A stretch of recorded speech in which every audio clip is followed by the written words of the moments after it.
Result day आपका रहा है, जी। वो मोमेंट हमें बता।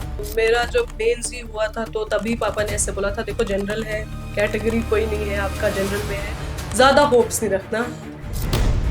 गर्ल स्टूडेंट्स के लिए जी। एक मैसेज। अपनी शादी से ज्यादा फोकस अपनी पढ़ाई पे करो, पहले पढ़ाई करो, कुछ बन जाओ, उसके बाद लाइफ के बाकी हर एक पार्ट चलता रहेगा।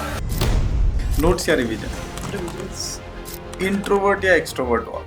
डिपेंड्स सिचुएशन के हिसाब से, लोगों के हिसाब अदरवाइज से। मतलब एक चूज करना हो तो नहीं, इंट्रोवर्ट नहीं हूँ मैं। क्या कुछ चैलेंजेस आपने भी फेस किए? लड़की का जब आ जाता है 25, 26, सब कहते नहीं शादी करा दो। सबसे पहले आप उनको एजुकेशन दो कि जब एक लड़की एजुकेटेड होगी, वो उसको खुद पता है उसकी राइट्स क्या है।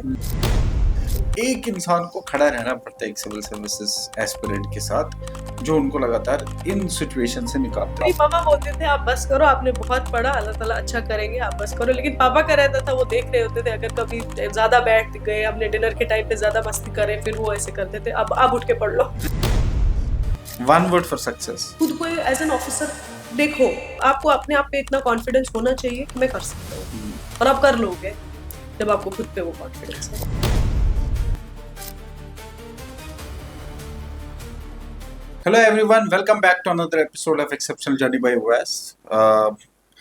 आज फिर हम आपके सामने हाजिर हैं एक ऐसे ऑफिसर जो हमारे जम्मू एंड कश्मीर के बच्चों के लिए, खासकर बच्चों के लिए एक इंस्पिरेशन है। बहुत सारे रीजंस है क्यों मैं बोल रहा हूँ कि इंस्पिरेशन है। जब हम उनसे बात करेंगे तो आपको पता चलेगा कि मैं क्यों बोल रहा हूँ। बट आज इन्होंने Jammu and Kashmir administrative services qualify किया है इसी अटेम्प्ट में।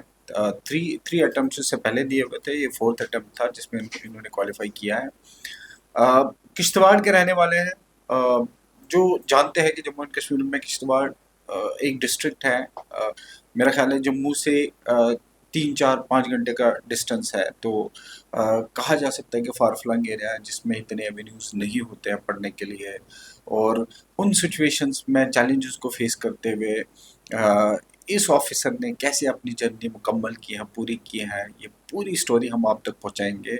और इम्पॉर्टेंट इसलिए है क्योंकि ये जनरल कैटेगरी से है, और आज का मुद्दा, आज का बच्चा जो जनरल कैटेगरी से है बहुत खौफ में है, बहुत परेशानी में है कि वो जनरल कैटेगरी से है, whether they'll be able to achieve this dream or not।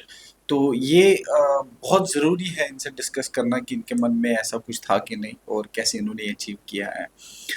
मैं स्वागत करता हूँ साम्य का। आप किश्तवाड़ से हैं, बोंजवा गांव है। कुछ भी पूछने से पहले कि जब आपने ये शुरू की अपनी जर्नी सिविल सर्विसेज की, तो एक ज़रूरी सवाल आज के दिन में खासकर उनके माइंड में जो जनरल कैटेगरी से बिलोंग करते हैं कि सीटें कम होती हैं, फाइट ज़्यादा है, अलग अलग कैटेगरीज हैं। तो क्या आपके जहन में ऐसा कुछ आया था जब आपने इसकी तैयारी शुरू की? जी, मुझे लगता है हर एक ही दिमाग में वो चीज़ पहले, सबसे पहले यही आता है कि जनरल कैटेगरी है, कोई ऐसे मार्क्स, सबसे ज़्यादा कोशिश करनी है कि अबव, मतलब एटलीस्ट आपको कैटेगरी से थोड़ा कट ऑफ भी ठीक-ठाक उसका डिफरेंस रहता है। पर ठीक है, जब आप पढ़ते रहते हो, मुझे लगता है मेरे को ऐसा कभी फ़ील नहीं हुआ। फिर जब मैंने प्री निकाला पहली बार, दूसरी बार प्री निकला, तो तब मुझे फ़ील हुआ कि नहीं, इसका मतलब आई थिंक इतना वो डिफरेंस नहीं क्रिएट करता है, अगर आपके पास, अगर आप मेंटली, क्योंकि आप पहले से ही प्रिपेयर्ड हो, आपके पास कोई कैटेगरी नहीं है, तो आप उसी हिसाब से, आपकी मेहनत भी उसी हिसाब से रहती है।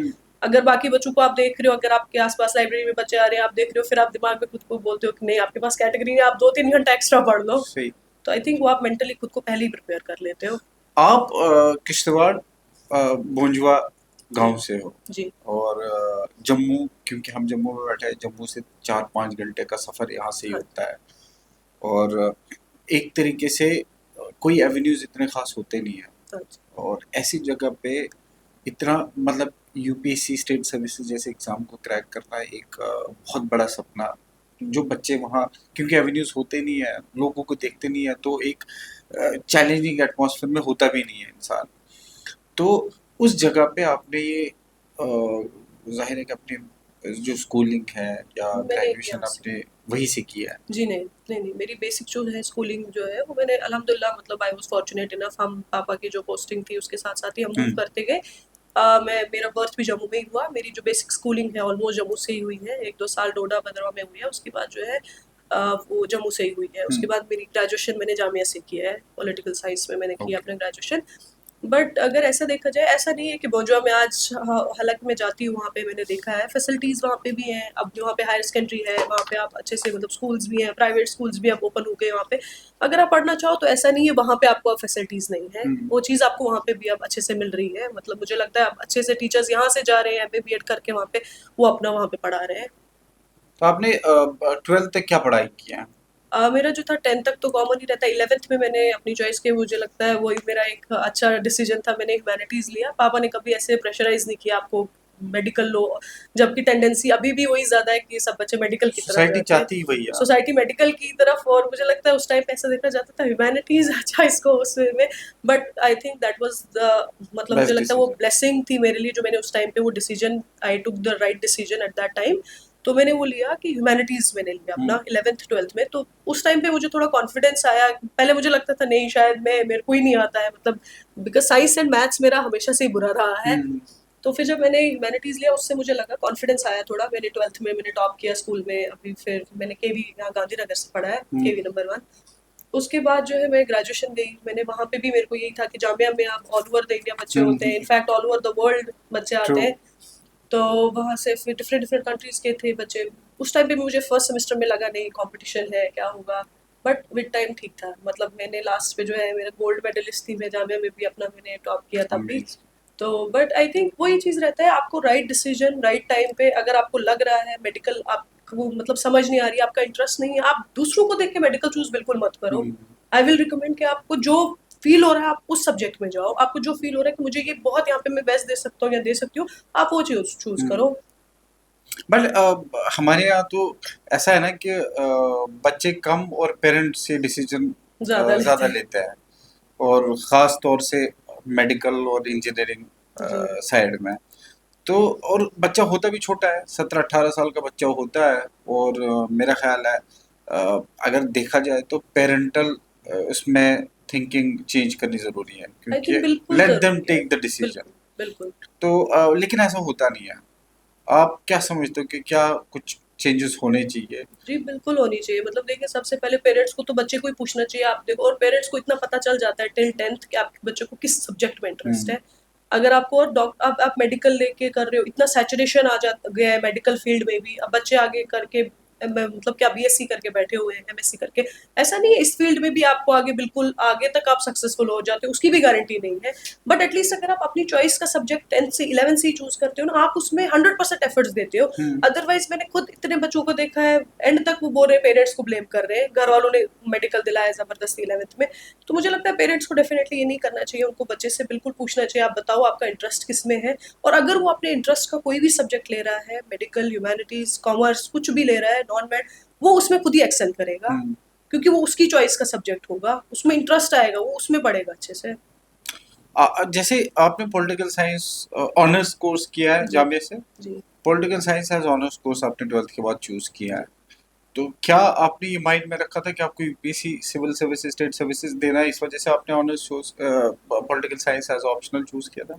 हाँ, मेरे दिमाग में ये पहले से ही था। मतलब मैंने ह्यूमैनिटीज़ ही इसलिए लिया था बिकॉज़ मेरे को 11th से ही सिविल पापा सर्विस ने से ऐसे जाना। वो हम्म। माइंड में था कि ठीक है सिविल सर्विसेज़ की तरफ जाना है। एक इंस्पिरेशन घर में ही थी, पापा की तरफ देख के वो चीज़ हम्म। होता था।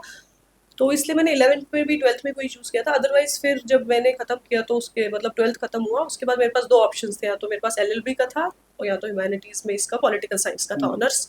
बट आई थिंक वो मेरा अपना पर्सनल वो इंक्लिनेशन भी था towards political science, because 11th-12th में मुझे अच्छा लगता था पॉलिटिकल साइंस, तो उसकी वजह से। अदरवाइज जामिया से ये डिसीजन लेना बहुत डिफिकल्ट है, क्योंकि लॉ भी बहुत अच्छा राइट, माना जाता है जामिया का। राइट।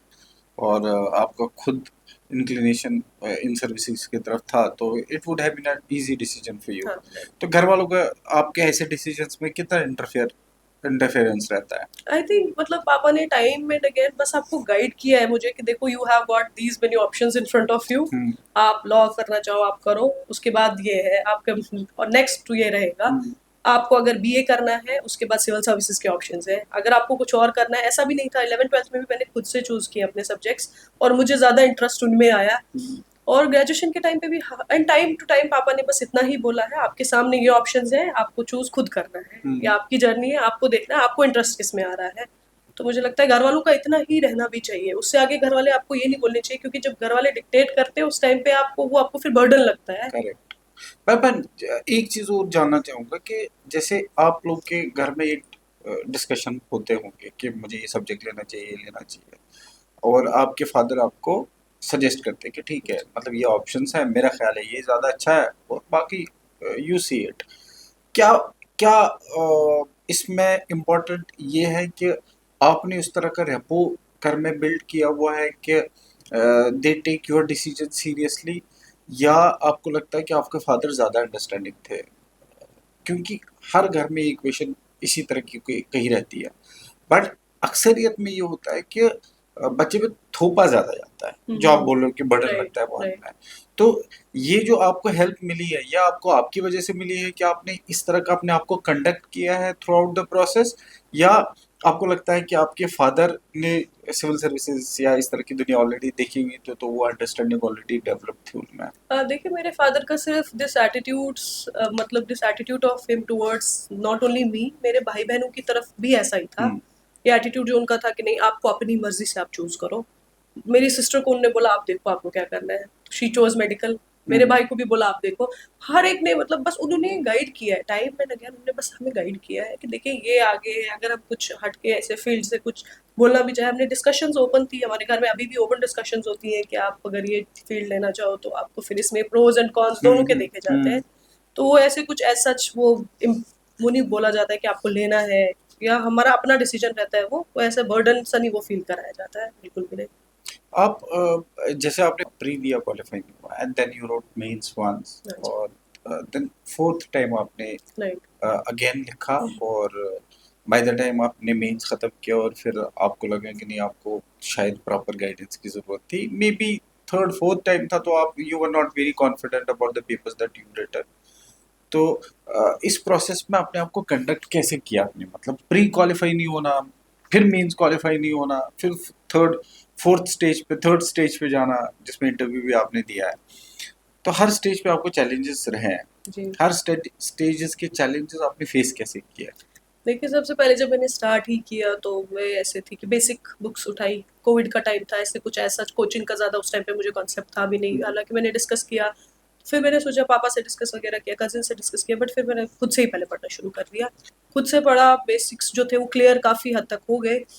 उसके बाद जो था प्री दिया नहीं हुआ, हम्म। दूसरी बार प्री दिया बेसिक्स पढ़ के नहीं हुआ, लेकिन तीसरी बार अच्छे से पढ़ा तो बेसिक्स बेसिक्स वो बेसिक जो बुक रहती है स्टैंडर्ड बुक्स उनसे ही पढ़ के प्री हो गया। हम्म। लेकिन जब प्री नहीं, दूसरी बार जब दिया तो मेंस नहीं हुआ, पहली बार जब प्री हम्म। हुआ मेंस नहीं हुआ। तब मुझे लगा कि नहीं, ये बेसिक स्टैंडर्ड बुक्स पढ़ के आप प्री तो निकाल सकते हो, लेकिन मेंस मेंस नहीं जो कर है सकते। वो बिल्कुल डिफरेंट गेम है। हम्म। उसके लिए आपको बहुत प्रैक्टिस करनी पड़ती है और रिग्रेस आंसर राइटिंग, हम्म। ऐसा भी नहीं है आप 2-3 आंसर्स लिख के। वो मैंने किया जब पहली बार प्री हुआ, उसके बाद जो 3-4 मंथ्स मिले उस टाइम पे मैंने लिखे, बट आई थिंक वो इनफ नहीं थे, ऑब्वियसली नहीं होते, बिकॉज आप हर एक कॉम्पोनेंट 3-4 मंथ्स में कवर भी नहीं कर पाते हो। फिर आफ्टर दैट फिर मुझे लगा एक कोचिंग लेने की ज़रूरत है। हम्म। मैंने कोचिंग तब ली है, हम्म। आफ्टर गिविंग 3 अटेम्प्ट्स मैंने तब कोचिंग ली। मुझे लगता है वहाँ पे एक पूरी प्रॉपर गाइडेंस, उसकी वजह से वो एक बहुत हेल्प कर गया, मतलब वो पूरा एक प्रॉपर तरीके से गाइड किया उन लोगों ने। टीचर्स बहुत अच्छे थे, मतलब जो भी आप आंसर्स लिख रहे थे उसको पूरा प्रॉपर पॉइंट टू पॉइंट वो बता रहे थे आपको, यहाँ पे आप डिफरेंट कर सकते हो, यहाँ पे कर सकते हो। उस चीज़ ने हेल्प किया। रही बात कैसे खुद को कंडक्ट किया, कैसे ये चीज़ चलाई, कैसे वो, अदरवाइज मुझे बीच में तो फील होता था नहीं, I think I should explore other options also, hmm. क्योंकि सैचुरेशन आ जाता है। ट्रू। जाहिर सी बात है, आप पढ़ोगे, ऐसा तो है नहीं आपको सेम बुक्स पढ़ोगे, अभी भी आप सेम लक्ष्मीकांत आपको वापस प्री के लिए पढ़नी है, सेम स्टैंडर्ड बुक्स आपको पढ़नी है, तो सैचुरेशन विद टाइम आती है। बट उसको फिर मैंने यही, कभी घर वालों से बात कर लेते थे, कभी सिस्टर से डिस्कस किया, भाई से डिस्कस किया, तो पापा तो हर टाइम बिगेस्ट मोटिवेशन रहे हैं। वो बार बार बोलते थे कि देखो आपकी अभी एज नहीं है, 1-2 साल दे दो, जब आपको फील होगा, जब हमें लगेगा कि नहीं अभी ये खत्म हो गया रास्ता, फिर हम दूसरा ऑप्शन देखेंगे हम्म। आपके लिए। तो ये आई थिंक यही तो रहा। यही रहा। जी। बट आपको, मतलब आप ये बोल रहे हो कि बीच बीच में आपको ये माइंड में आता रहा कि यार शायद मेरे लिए नहीं होगा, या I not be able to do it, give up करने का मन जी आपको जी इस बिल्कुल। प्रोसेस में किया? बिल्कुल। और फिर उसमें बिगेस्ट जो स्ट्रेंथ रही आपकी, आपकी फैमिली। फैमिली रही है। जी बिल्कुल। तो वो सपोर्ट बहुत इम्पोर्टेंट है। फैमिली का सपोर्ट मेरा ख्याल है किसी भी एस्पिरेंट के लिए, फैमिली का स्ट्रेंथ देना बहुत ज़रूरी है। बिल्कुल। उन्होंने ही आपको मोटिवेट बेशक। किया। जो माहौल आपके घर में है, क्या इसी वजह से 11th 12th ऑनवर्ड्स आपने अपने फादर के बैकग्राउंड को या अपने घर के माहौल को देख के ही सोचा था कि आपने नई सर्विसेज में जाना है? देखिए 11th-12th में तो उस टाइम पे बिल्कुल फैमिली का ही वो चीज़ देख के हुँ, मेरे दिमाग में आया था कि हाँ, मैं पापा को ही देख के आया था कि नहीं हुँ, मैं इनकी तरह करूँगी वो चीज़। लेकिन जब मैं जामिया गई, मैंने देखा वहाँ बच्चे यूपीएससी के लिए अभी से मतलब ग्रेजुएशन की उस टाइम पे वो अपनी वो उस टाइम पे तो मुझे कंसेप्ट भी नहीं था, बच्चे न्यूज़पेपर पढ़ रहे हैं, मैं अभी फर्स्ट ईयर में ही गई, बच्चे बाकी वो करंट अफेयर्स पढ़ रहे हैं, तो तब मुझे लगा कि नहीं यूपीएससी के लिए मतलब वहाँ पे मुझे ज़्यादा एक्सपोज़र मिला इन हुँ। बहुत उस वे में कि कैसे इसको पढ़ते हैं। फिर मैंने देखा धीरे-धीरे ग्रेजुएशन लास्ट ईयर से थोड़ा एक्सप्लोर करना स्टार्ट कर दिया था फिर वहाँ पे। तो जामिया में अगेन आप बोल रहे कि जामिया में अच्छा खासा जी, एक्सपोज़र जी, मिला जी, है। जी, बिल्कुल। क्या-क्या चीज़ें आपको जामिया जामिया जैसे कैंपस में हेल्प मिली है? क्या आपको शुरू से ही फर्स्ट ईयर से ही आपके जो साइड वाले बैठे हुए दूसरे बच्चे थे क्लास में, क्या वो भी मैक्सिमम लोग इन्हीं सर्विसेज की प्रिपरेशन कर रहे थे? मैक्सिमम तो नहीं लेकिन काफ़ी बच्चे थे मतलब not only in my class but बाकी भी अगर आप ओवरऑल कैंपस में देखो बच्चे ग्रुप्स में बैठ के ऐसे यूपीएससी का डिस्कशंस कर रहे हुँ, होते थे हुँ। अपने अपने जो कोर्सेज थे उनके डिस्कशंस नहीं चलते थे वहाँ पे यूपीएससी के डिस्कशंस चलते थे हमारी क्लास में बच्चे न्यूज़पेपर उनने लाना साथ न्यूज़पेपर क्लासेस में पढ़ना तो वो चीज़ देख के मुझे लगता है डेफिनेटली वो एक इंस्पायर करता है आपको कि आप देखो इसमें और क्या है एक्सप्लोर करो इस चीज़ को मैं आप हम बात कर रहे थे ना कि मैं भी जामिया से पढ़ा हुआ हूँ राइट और जो डिपार्टमेंट आपके नीचे रहा, हमारा डिपार्टमेंट ऊपर राइट रहा करता था। और मुझसे भी अक्सर लोग पूछते थे कि भाई क्या मैंने इन सर्विसेज की तरफ गया हूँ पर बैक देन मुझे लगता है कि मेरा माइंड उस तरफ नहीं था बट जो माहौल ऐसे बड़े कैंपसेस में होता है of course I can recall it कि लाइब्रेरी में या पढ़ने वाले काफ़ी संजीदा बच्चे होते हैं तो I think that also impacts your mind वो जी आपको पॉजिटिवली हेल्प करता है जी तो बिल्कुल अगर कोई इस तरह के कॉलेजेस ज्वाइन करता है तो कॉलेज डेफिनेटली एक बड़ा रोल प्ले करता है जी डेफिनेटली अदरवाइज जो पीयर ग्रुप आपका जो प्रिपरेशन का रहा है क्या आपको लगता है कि एक ग्रुप की ज़रूरत होती है स्टडी के लिए खासकर इस प्रिपरेशन में हाँ, बिल्कुल होती है। मतलब जामिया में तो ऐसा कोई नहीं था, मेरे जो फ्रेंड्स थे उनका ये नहीं था यूपीएससी की तरफ बट बाकी क्लासमेट्स का था। लेकिन उसके बाद जब मैंने स्टार्ट किया, इनिशियली मैंने कज़िन्स के साथ पढ़ना शुरू किया, उसके बाद जो है आगे फिर से लास्ट में मैंने जब लास्ट वाला तो दिया तब खुद से ही किया। बट ये है कि आपको बिल्कुल आई थिंक आप ग्रुप में अगर पढ़ रहे हो आप आपकी एवरेज मुझे लगता है उससे ज़्यादा आपकी एफिशिएंसी निकलती है अगर आप ग्रुप में पढ़ रहे हो।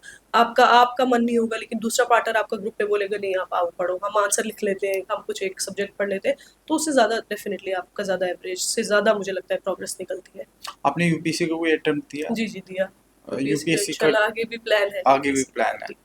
तो जब जामिया में आप पढ़ते थे तो लगा नहीं था कि आपको सिर्फ यूपीएससी की तैयारी करनी चाहिए नहीं, स्टेट सर्विसेज बाद में दे देंगे नहीं, नहीं एज़ सच कभी नहीं लगा मुझे। मुझे ऐसा लगा था कि दोनों का साथ में बिकॉज़ मैंने इनको कभी डिफरेंटली देखा नहीं। फिर जब प्रिपरेशन में आई तब लगा नहीं वो तो बहुत डिफरेंट है दोनों। बहुत डिफरेंट है तो बिल्कुल बट लेकिन इनिशियली मेरा ये था कि दोनों के लिए मैंने पढ़ना भी साथ में ही किया था। नहीं स्टडी ऐसे मैं किया था। पूछ इसलिए रहा हूँ हुँ, क्योंकि मैं पहले भी पूछा लोगों से ये कि लोग दो तरीके के लोग एक बोलते हैं कि मुझे सिविल सर्विसेज यूपीएससी का अटेम्प्ट देना है पहला अटेम्प्ट या दूसरा अटेम्प्ट अगर मैं अच्छी एज में हूँ तो मैं दूंगा उसके बाद स्टेट का देखेंगे कुछ लोग सोचते हैं कि मुझे बैकअप पहले बनाना चाहिए मतलब स्टेट सर्विसेज पहले क्वालिफाई करना चाहिए और फिर मुझे यूपीएससी देना चाहिए तो आप क्या समझते हो इस चीज़ का देखिए हमारी स्टेट का मुझे लगता है अभी जब से मैंने स्टार्ट किया है देना तब से तो टाइम टू टाइम पेपर्स हो रहे हैं। हर साल होता है पहले नहीं होता था नहीं नहीं ऐसा। तो पहले से अभी अगर टाइम टू टाइम हो रहा है सिंस सिलेबस दोनों का सेम है, हम्म तो इसमें आई डोंट थिंक प्रॉब्लम होनी चाहिए कोई आप दोनों का एग्ज़ाम दे दो साथ में। हम्म इसका बस एक ही चीज़ का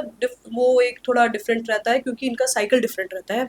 हमारा जो पीएससी है वो थोड़ा अलग-अलग टाइम पे एग्ज़ाम हम्म कंडक्ट कराती है प्रीलिम्स का स्पेशली, तो उसकी वजह से थोड़ा यूपीएससी का साइकिल खराब हो जाता है। लेकिन अगर आप प्री पढ़ रहे हो, सब्जेक्ट सेम है, बुक सेम है, आपका स्टैंडर्ड सोर्सेज़ सेम है, तो प्री दे दोनों का दे दो साथ में। मेरे हम्म ख्याल से तो क्योंकि हमारा पीएससी कंडक्ट करा रहा है एग्ज़ाम, मतलब 21 से मैंने देखा कंटिन्यूअसली एग्ज़ाम्स हो रहे हैं। इनफैक्ट 19 ऑनवर्ड्स फिर तो B R correct, Sharma sir ने जब से वो राइट। कमान संभाली पीएससी की तब से फिर वो तो वो रेगुलर हो अगर रहा है टाइम टू टाइम हो रहे हैं एग्ज़ाम्स तो आपको देने में आई डोंट थिंक कोई हर्ज है इसमें, आप दे दो टाइम टू टाइम। हाँ लेकिन अगर स्टेट सर्विसेज आपको क्वालिफाई होता है तो फिर आप बिजी हो जाते हो सर्विसेज में तो फिर आपको कम टाइम मिलेगा यूपीएससी में जबकि आपको टाइम बहुत चाहिए तो एक तरीके से उसमें तो नुकसान हो मुझे सकता है लगता है उसमें भी 2 पॉइंट ऑफ व्यू है। एक तो ये है कि आप जो आपने बोला कि मतलब आपको टाइम नहीं मिलेगा, नुकसान है उसका। दूसरा ये हो सकता है कि आपका ऑलरेडी एक बेस से बन चुकी है। जॉब सिक्योर मतलब आपकी जॉब जॉब सिक्योरिटी भी सिक्योरिटी आपको भी हेल्प है, करती है बिल्कुल, आपके वो माइंड में है कि अब आप बिल्कुल रिलैक्स होके एग्ज़ाम दे सकते हो यूपीएससी का। दूसरा ये रहता है कि आपको जो है बहुत सारी चीज़ें, आपको आंसर राइटिंग का आर्ट आ गया। अगर आपने हम्म, अपना स्टेट पीसीएस का मेंस निकाल लिया है, हम्म, आपका इंटरव्यू हो गया, आप क्वालीफाई कर लिया आपने, तो दैट मीन्स आपको वो आ गया आंसर राइटिंग हम्म, करना। आपको अब उतना नहीं करना है जो इनिशियली बच्चों को, अगर कोई इनिशियली स्टार्ट कर रहा है उसको 9-10 आवर्स पढ़ना है। अगर आपको ऑफिस के बाद 5-6 आवर्स भी मिल रहे हैं, 4-5 आवर्स भी मिल रहे हैं, आप पढ़ लो उसमें भी, आई थिंक। मुझे ऑनेस्टली बता दो, आप यूपीएससी या स्टेट सर्विसेज, क्योंकि बहुत अलग अलग जवाब होता है इसके कि इंसान क्यों बनना चाहता है। ऑफ कोर्स ये क्वेश्चन जो है इंटरव्यू में पूछा जाता है, अक्सर यूपीएससी में पूछा जाता है कि why do you want to become a civil servant, last stage पे। तो आपके माइंड में क्या ऑनेस्टली था कि जब आपने ये सोचा, क्या power and position is the only thing, या क्या क्या रहता है? देखिए, जब मैंने स्टार्टिंग में तो मतलब पावर पोजीशन इतना तो पता भी नहीं था। हम्म, जब मैंने स्टार्ट किया, मुझे याद है 11th से मेरे दिमाग में था मुझे केएस का ही पहले था, क्योंकि हम्म, पापा को वो देखा था तो वही चीज़। एंड बिगेस्ट इंस्पिरेशन मैंने बोला ना, पापा से ही था। पावर पोजीशन इतना पता भी नहीं था क्या है, लेकिन एक वो पता था कि इस जॉब के साथ ये चीज़ है, ये आपको फ़ायदा है इस जॉब का। दूसरी चीज़ डेफ़िनेटली देखिए, inspiration apart from this thing कि पापा ने बोला आपको करना है, था मेरा अपना खुद का एम था, तभी जाके, अदरवाइज इतना इतने साल तक आप नहीं कर सकते हो। अगर हम्म, कोई आपको बोल रहा है, आप खुद इतने साल तक कंटिन्यू तभी करोगे जब तक वो आपकी एम ना हो। हम्म, दूसरा चीज डेफिनेटली एक जॉब सिक्योरिटी, अभी मुझे लगता है best job in the state of अगर आपको कोर्स। मिलती है तो वो चीज है बिल्कुल। सेकंड हाईएस्ट सर्विसेज जी जो है यही है, क्या जी जो भी स्टेट पीसीएस के जी बिल्कुल। एग्जाम्स क्वालिफाई करते हैं। बट बीइंग अ गर्ल, ये अलग चैलेंजेस है। जी मतलब इन डेफिनेटली। सर्विसेज में तैयारी करना एक लड़के के लिए अलग है, लड़की के लिए अलग चैलेंजेस होते हैं। मैं यहाँ अक्सर देखता हूँ कि डिफरेंट चैलेंजेस लड़कियाँ फेस करती हैं, स्पेशली जम्मू एंड कश्मीर में। जी बिल्कुल। क्योंकि ट्रेडिशनल तरीका चलता है, हमारे पेरेंट्स डिफरेंटली सोचते हैं चीज़ों को लेके। तो क्या क्या कुछ चैलेंजेस आपने भी फेस किए हैं, और क्या आपको, आपका नज़रिया है कि जो अब आने वाले जनरेशन है, जो अब बच्चियां तैयारी कर रही है, उनको किन किन चीज़ों का ख्याल और किन किन चीज़ों को टैकल बड़ा स्ट्रांगली करना चाहिए? देखिए, सबसे पहले मुझे लगता है अभी हमारी स्टेट में मैंने इतना ये चीज़ नहीं देखा, बट ओवरऑल लड़की का जब आ जाता है 25-26, सब कहते नहीं शादी करा दो, ठीक है, हाँ, ग्रेजुएशन कर करेक्ट। लिया, मास्टर्स कर लिया। बिल्कुल। बट वो चीज़ नहीं रहनी चाहिए। आजकल पेरेंट्स को ज़्यादा फ़िक्र होती है, नहीं लड़की के लिए ये बनाना है, वो बनाना है, आप डाउरी देनी है, ये करना है। आप उनको, मुझे लगता है सबसे पहले आप उनको एजुकेशन दो। जितना पैसा आप स्पेंड कर रहे हो, इतना उनको साथ देने के लिए, वो आप सब स्पेंड करो उनको एजुकेशन देने के लिए। जब एक लड़की एजुकेटेड होगी, वो उसको खुद पता है उसकी राइट्स क्या है। हम्म, उसको एटलीस्ट इतना पता होगा कि उसको करना क्या है अपनी लाइफ में। बिल्कुल।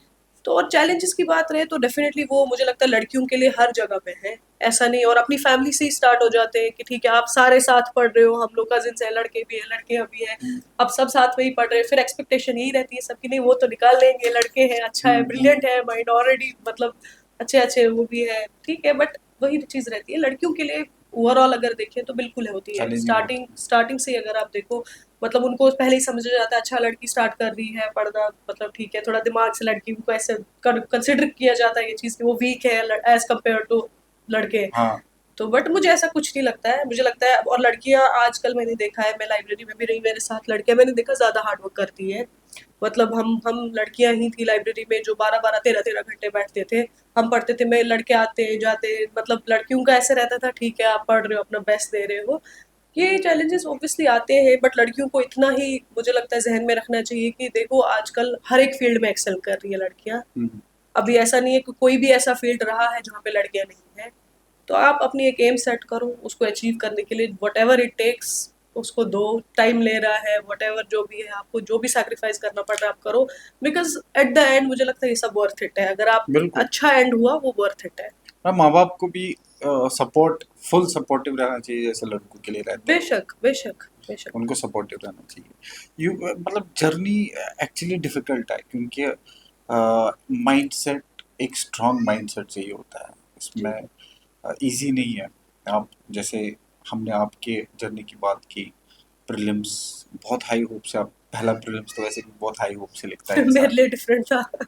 आपका क्या जर्नी रहा है? मैंने तो ऐसा दिया नहीं, मतलब वही है ना, आई आई थिंक हम लोग फिर यही करते हैं यहाँ पे। मैंने जो है फर्स्ट अटेम्प्ट में, अभी जस्ट ग्रेजुएशन के आफ्टर 2 मंथ्स मेरा ग्रेजुएशन लास्ट सेमेस्टर खत्म हुआ, फर्स्ट वो आ गया अक्टूबर में, तब कोविड चल रहा था, हम्म, अक्टूबर में प्रीलिम्स था। पापा ने कहा दे दो, देख लो कैसा आता है। बट वो बिना नहीं पढ़े, करना चाहिए। बिना पढ़े। मतलब जस्ट 2 मंथ्स में आप सिलेबस भी नहीं अच्छे से आई थिंक देख पाते हो तब। आई थिंक वो नहीं करना चाहिए। हम्म। वो ऐसी चीज है ना, वो आपका कॉन्फिडेंस बहुत खत्म कर देता है। आपको लगता है नहीं, आप पहली अटेम्प्ट ऐसे दे रहे हो, मतलब बिना कुछ पढ़े आप। लेकिन माँ बाप ऐसा करते हैं। तो हाँ, वो एक्चुअली उनका भी ये चीज रहता है कि 6 अटेम्प्ट्स है, जनरल में 6 अटेम्प्ट्स हाँ, है, लेकिन कहाँ वो आप बोलते हैं कि नहीं जा एक्सपीरियंस पाओगे। ले लो। हाँ राइट। हाँ। तो उनका ऐसा है कि आप में इतना पेशेंस नहीं, आप 6 की 6 अटेम्प्ट्स दोगे, आप पहला वाला दे दो, देख लो कैसे आता है, हम्म। नेक्स्ट टाइम अच्छे से पढ़ के देना। तो आई थिंक वो मेरे लिए थोड़ा डिफरेंस था। तो मैंने बट वो पहली नहीं करना अटेम्प्ट, चाहिए। वो नहीं करना चाहिए, डेफिनेटली नहीं करना चाहिए। आपको जब तक कॉन्फिडेंस नहीं आ रहा है, आपको बिल्कुल अटेम्प्ट नहीं देनी चाहिए। बिकॉज उससे क्या होगा ना, जब आप पहली अटेम्प्ट ऐसे आप मजाक में दे देते हो, वो फिर आपके साथ जब वापस वैसे आता है ना, फिर जब आप रिजल्ट देखते हो, आप सोचते हो शायद कभी नहीं होगा। हम्म। क्योंकि वो एक्चुअली वैसा होता नहीं है, बिकॉज आपने कभी अच्छे से पढ़ा नहीं है, आपने स्टैंडर्ड बुक्स भी आपने कवर नहीं की है, तो आप अपने आप को उसी बेसिस पे जज कर लेते हो कि नहीं मैंने। बट क्या, जैसे आपको 2 महीने का आपने पढ़ाई की है, हाँ जी। जाहिर है कि आप मेंटली भी उस टाइम स्ट्रांग होंगे कि ठीक है यार, मैंने 2 ही महीने पढ़े हैं, लोगों ने तो साल, 1.5 साल, दो दो दो साल पढ़ा होगा, तो मैं जाके दे दूंगी एग्जाम, मुझे पता है कि नहीं होगा। और तब भी क्या उम्मीद थी आपको कि मेरा हो जाना चाहिए? नहीं, वो एक एटीट्यूड ऐसा होता है ना, पता होता है नहीं होगा, लेकिन हम्म। फिर भी अंदर से होता है हो तो जाना चाहिए। और हुआ भी उस टाइम पे ऐसा। यूजुअली जो है यूपीएससी जो है सी सैट में 80 क्वेश्चंस डालती है। हम्म। तो it was for the first time in 2021 जब जेकेपीएससी ने 100 क्वेश्चंस डाल दिए सी सैट में। तब से वो पैटर्न कंटिन्यू चल रहा है। तो उस टाइम पे जो है 100 क्वेश्चंस आए, और जब मैं कर रही हूँ और मेरा उस टाइम रह भी गया सी सैट ही, फिर मुझे लगा नहीं, मतलब 2-3 मंथ्स पढ़ के अगर मैंने जीएस का मेरा अबव वो था, हम्म। कट ऑफ था जी सी सैट की वजह से अगर रह गया, वो भी इस वजह से बिकॉज 80 की जगह 100 क्वेश्चंस थे। तो आई थिंक अब मुझे अच्छे से पढ़ना चाहिए फिर था। आपने जैसे पहला अटेम्प्ट आपने ऐसा दिया, सेकंड अटेम्प्ट आपने जाहिर है कि पूरा साल की प्रिपरेशन के बाद दिया होगा, then also you could not qualify it. हाँ जी, हाँ जी। और फिर कॉन्फिडेंस का हाल बुरा हुआ होगा उस टाइम। जी बिल्कुल बिल्कुल। तो एक्चुअली मुझे यही जानना है कि जब ये कॉन्फिडेंस का बुरा हाल होता है, तो उसमें इंसान निकल के कैसे आता है और दोबारा वापस किताबों पे आता है? देखिए, जब ये बात सच है, जब मैंने अपनी सेकंड अटेम्प्ट दी नहीं हुआ, तो तब मुझे लगा कि नहीं, शायद तो मतलब ये मेरे बस की बात नहीं है, कुछ हम्म। और करना चाहिए। बट फिर वही कह रही हूँ, मैं थोड़ा टाइम लिया, देखा, एनालाइज किया चीज़ों को, मुझे लगा कि नहीं, अगर यहाँ तक पहुंचे हैं, गिव अप नहीं करना चाहिए, मतलब कंटिन्यू करना चाहिए। मे बी मैं बहुत क्लोज हूँ, अगर मैं क्वालिफाई कर रही हूँ, जीएस क्वालिफाई कर रही हूँ, सी सेट रह रहा है, तो सी सेट पे काम करना चाहिए। मैंने वही किया। तीसरी अटेम्प्ट जब मैंने दी ना, मतलब दोनों चीज़ों को अच्छे से बैलेंस करके दिया, हम्म। सी सेट भी अच्छे से पढ़ा, जीएस भी अच्छे से पढ़ा, और हो गया, प्री हो गया। फिर प्री हो गया तो मेंस नहीं हुआ। But see pre set. हो गया तो एक कॉन्फिडेंस लेवल तो बढ़ गया जी होगा कि एक बिल्कुल। लेवल तो आप। अदरवाइज मतलब गिव अप पहले कर लिया होता मैंने। वो प्री हुआ तो उसकी वजह से आई केप्ट ऑन गोइंग कि नहीं ठीक है, उस टाइम पे अगर प्री हो सकता है तो मेंस भी हो सकता है। हम्म। प्री पे अगर हार्ड वर्क किया वो हुआ, मेंस पे अब काम करने की जरूरत है। अब मेरा जो पहला रहा था, मैंने बोला ना आपसे, मैंने बस स्टैंडर्ड बुक्स पढ़ी थी, आंसर राइटिंग नहीं की थी। पहली बार जब प्री हुआ तब समझ आया नहीं, आंसर राइटिंग करनी है। उसके बाद स्टार्ट की थी वो।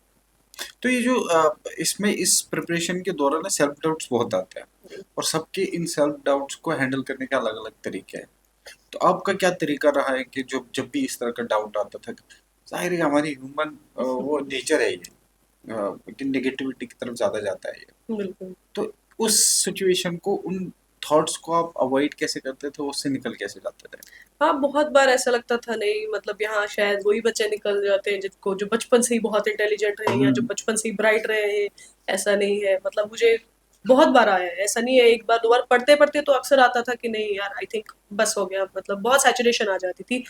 बट वही है, और मैं एवरेज स्टूडेंट रही हूँ हमेशा से। मेरा ऐसा था, कभी वो 10th तक एटलीस्ट, जब तक मैंने अपनी चॉइस के सब्जेक्ट्स नहीं लिए थे, मैं बहुत एवरेज थी।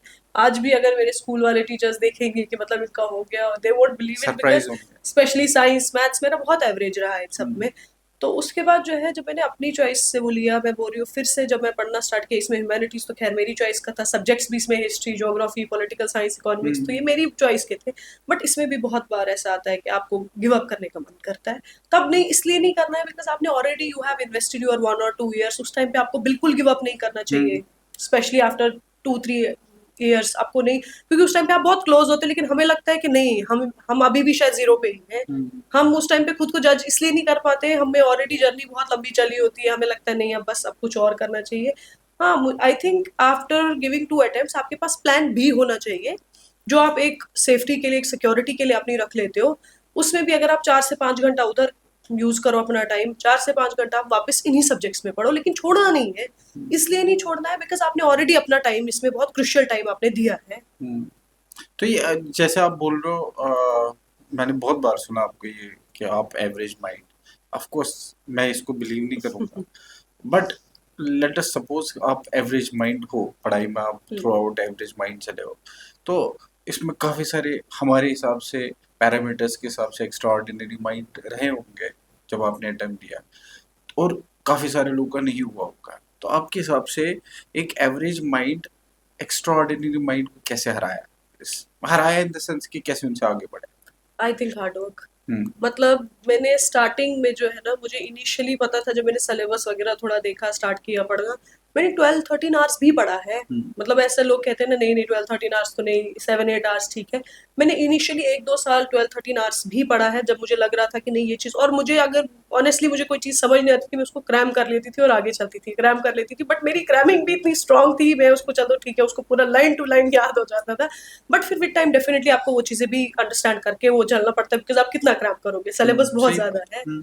बट यही बात है, अगर आप खुद को एवरेज समझ रहे हो, आपको करना है ये, हार्ड वर्क से आगे कुछ नहीं है। आप ट्रू। हार्ड वर्क करो। आई थिंक बहुत बहुत इंटेलिजेंट बच्चे भी पीछे रह जाते हैं जब आप हार्ड वर्क करते हो। ट्रू।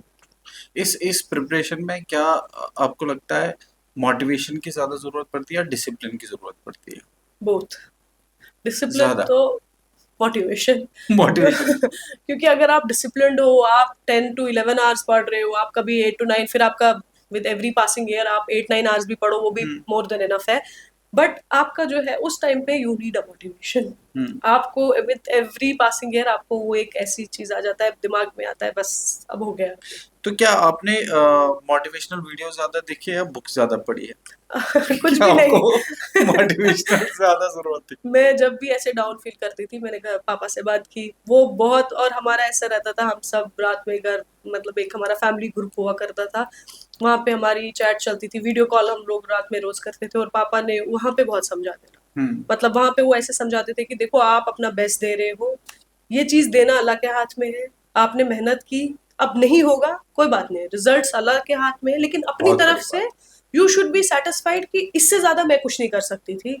ऐसा नहीं है कि बस, आपको ये रिग्रेट नहीं रहना चाहिए कल को लाइफ में कि काश मैंने उस टाइम पे 3 घंटे की जगह 10 घंटा पढ़ लिया होता, या 7 घंटे की जगह 2-3 घंटा और पढ़ लिया होता, या ये वाला सोच चेंज करके देखा होता, मतलब थोड़ा सा अपना बेस्ट दिया होता। हम्म। लेकिन अगर आप अपना बेस्ट दे रहे हो, उसके बाद रिजल्ट्स देना ना दे, मतलब होना आपका ना होना लिस्ट में, वो अल्लाह के हाथ में, वो वो सब अल्लाह हमेशा पे आपको छोड़ दो। समझाते थे ये। बहुत, मतलब वो एक पॉजिटिव वाइब्स आती थी, वो एक मोटिवेशन वहां से मिलती थी। फिर मुझे लगता है आई थिंक उस चीज ने, मतलब हम सबको ऐसे, हम सब भाई बहनों को ऐसा रखा कि नहीं, हम जिस भी फील्ड में गए तीनों, हमने अपना बेस्ट दिया, और फिर एक्सपेक्ट भी किया, अल्लाह से दुआ भी की। डेफिनेटली एक वो दुआ का वो बहुत असर होता है उन चीज़ों में, मैं बिलीव करती हूँ।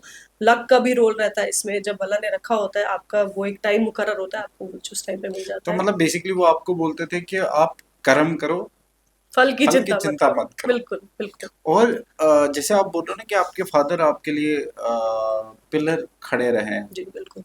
हर वो सिविल सर्वेंट जिनसे मेरी बात हुई है, जिनके मैंने पॉडकास्ट किए हैं, अ, मतलब मैं याद नहीं कर सकता कि किसने ऐसा नहीं बोला होगा। हर इंसान ने मुझे ये बोला कि एक इंसान उनके फैमिली में, या मदर साथ रही होगी, या फादर साथ रहे होंगे, या भाई रहे होंगे, या बहन रहे होंगे, एक इंसान को खड़ा रहना पड़ता है एक सिविल सर्विसेज एस्पिरेंट के साथ, जो उनको लगातार इन सिचुएशन से निकालते हैं। तो जाहिर है कि आपकी फैमिली में वो पिलर आपके फादर रहे हैं। जी बिल्कुल। मदर का कितना रोल रहा है? मदर तो देखिए, वो बेचारी हमेशा दुआ की है उन्होंने, हम्म। उनको मैं जब भी बोल, वो मुझे बोलती थी अब बस करो, आपने बहुत पढ़ा, अब बस करो। पापा का ऐसे होता था, आप बड़ी अगर बात है वैसे ये कि माँ बाप को बोलना है भाई बस करो यार, ज्यादा पढ़ रहे हो मेरी आप। मामा बोलते थे आप बस करो, आपने बहुत पढ़ा, अल्लाह ताला अच्छा करेंगे, आप बस करो। लेकिन पापा का रहता था, वो देख रहे होते थे, अगर कभी ज्यादा बैठ गए, हमने डिनर के टाइम पे ज्यादा मस्ती करे, फिर वो ऐसे करते थे, अब उठ के पढ़ लो। हम्म। उनका ऐसा होता था। अब हमें हमें आप जो रिजल्ट डे जी आपका रहा है, जी। वो मोमेंट हमें बताओ, किस तरह आप लोगों ने सेलिब्रेट किया जब आपका रिजल्ट आया? तो आपको उम्मीद थी, पेरेंट्स ने, कौन कहाँ कैसे था, और कैसे फिर ये सेलिब्रेशन हुआ? तो मेरा जब मेंस ही हुआ था, तो तभी पापा ने ऐसे बोला था, देखो जनरल है, कैटेगरी कोई नहीं है आपका, जनरल में है, ज्यादा होप्स नहीं रखना, ठीक है जैसा वो भी आपको होगा। तैयार कर रहे थे वो कुछ भी मुझे रिजल्ट तैयार हो। कर रहे थे मेंटली, बट मैं यहाँ से बोलती थी, देखो पापा इस बार मैंने अपना बेस्ट दिया है, मैंने कोचिंग का वो एक मेरे दिमाग में हमेशा रहता था, शायद मैं कोचिंग लेके कुछ बेटर कर सकती हूँ, मैंने कहा इस हम्म। बार कोचिंग भी ले ली है, तो आई थिंक अब इस बार तो होना चाहिए, और मुझे अपने आप पे इतना कॉन्फिडेंस था। इस बार मैंने जो मेंस लिखा है, मैंने लास्ट ईयर के मेंस से बहुत अच्छा लिखा है, क्योंकि मुझे पता था मैं जहाँ पे डाल सकती थी, डाटा डाल सकती थी, कोड्स डाल सकती थी, मैंने हर एक चीज़ किया था इस बार, तो हम्म। वही कॉन्फिडेंस था मुझे। बट अगेन फिर मेरा इंटरव्यू जो था वो 12th को था, 13th को रिजल्ट आया, तो इंटरव्यू के बाद जब वो दिया तो उसके बाद रमजान का भी टाइम चल रहा था, दुआएं चल कंटिन्यू दुआएं थी। हर साइड से चल रही थी। बिल्कुल, वो गाँव से लोग दुआएं कर रहे थे, बहुत ज्यादा तो प्रेयर्स। आपने खुद देखा तो रिजल्ट, किसने देखा था? तो बहुत ज़्यादा प्रेयर्स। उसके बाद जो है पापा मस्जिद में थे, उनका वो तरावी का टाइम था, वो वहाँ से कॉल कर रहे हैं कि आप देखो, मुझे बहुत कॉल्स आ रहे हैं, आप देखो शायद रिजल्ट आ गया है, और शायद हो गया है। अच्छा, तो ओके। मेरी चाची साथ में होती है, सिस्टर थी मेरी, हम सब बेस साथ में, मैं उनको बोल रही हूँ देखो देखो, तो चाची ने देखा रिजल्ट, सिस्टर थी मेरी, आप उस मामा। टाइम किसवाड़ में ही नहीं थे? नहीं, यहाँ पे जम्मू में ही। अच्छा, जम्मू जी में, जी। ठीक। तो यहाँ पे ही थे, फिर बहुत खुश हुए सब, सबने बोला हो गया है, तो अल्हम्दुलिल्लाह बहुत अच्छा लगा। तो कितना टाइम लगा सिंक के होने में, क्योंकि 4 साल लगे हुए थे यार, 4 अटेम्प्ट लगे हाँ आपको। राइट, और आई थिंक जितना आपको लंबी जर्नी होगी उतना आप इसको ज्यादा अच्छे से वो फील कर पाते हो, what this truly means for you. Hmm. तो आई थिंक उसको उस टाइम पे तो बहुत फिर रश हो गया, सब आ गए जितने भी यहाँ जम्मू में थे, सब रिलेटिव्स उसी टाइम आ गए। तो एक मजेदार जर्नी, ऐसा लगता है कि सारी थकान निकल गई, पढ़ जी पढ़ जी के जो थकान हुई थी वो। बिल्कुल। बट एक साइड से तो बर्डन तो ये रहा होगा आपके माइंड मन में, प्री देना, मेंस देना, फिर इंटरव्यू के टाइम भी किया। भाई जनरल कैटेगरी है, ये एक ऐसा एरिया है जिस एरिया में सोचना पड़ेगा, क्योंकि जैसे आपके फादर ने भी बोला था, तो चल रहा था उस टाइम जहन में जब रिजल्ट आना था। नहीं, वो तो हमेशा से ही मेरे माइंड में चल रहा होता था, मेंस भी दिया उस टाइम पे भी था, ये चीज़ कहीं न कहीं बैक ऑफ द माइंड में, ये चीज़ हाँ, तो होती है हम सबके दिमाग में कि हम्म। ठीक है जनरल में है, थोड़ा-सा कंपटीशन तो बहुत ज़्यादा है एज़ कम्पेयर टू कैटेगरी, उसमें तो थोड़ा-सा, इसमें कंपटीशन तो बेशक है बहुत ज़्यादा, लेकिन फिर अल्टीमेटली यही है, जब एक तो वही है आपने मेहनत की होती है, दूसरा चीज़ है अल्लाह ने आपकी उस चीज़ किस्मत में तब रख दिया होता है, तो वहाँ पे आपको पता नहीं चलता है कैसे चीज़ें हो जाती है उस टाइम पे। वही चीज़ मेरे साथ हुई, जब आ गया तो उस टाइम पे बिलीव नहीं हुआ, अच्छा हो गया फाइनली।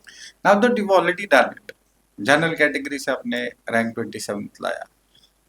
अब बहुत सारे लोग civil services, state services general category से दे रहे हैं, मिक्स्ड इमोशंस के साथ दे रहे होते हैं। ये हमेशा उनके दिमाग में चलता है। कैसे समझाओगे आप उनको कि don't worry, you will be able to crack it? वही जो अभी हमने बोला, आप अपनी मेहनत करते जाओ, राइट डायरेक्शन में करते जाओ। अगर आपको लग रहा है यहाँ पे गाइडेंस की जरूरत है, वहां पे लो, ये मत सोचो मैं खुद से करूंगा, हम्म। क्योंकि मैंने स्टार्टिंग में ये किया कि मैंने सोचा नहीं खुद से कर लूंगी, वो आई थिंक उसकी वजह से एक और साल एक्स्ट्रा लग गया, एक और अटेम्प्ट एक्स्ट्रा लग गई।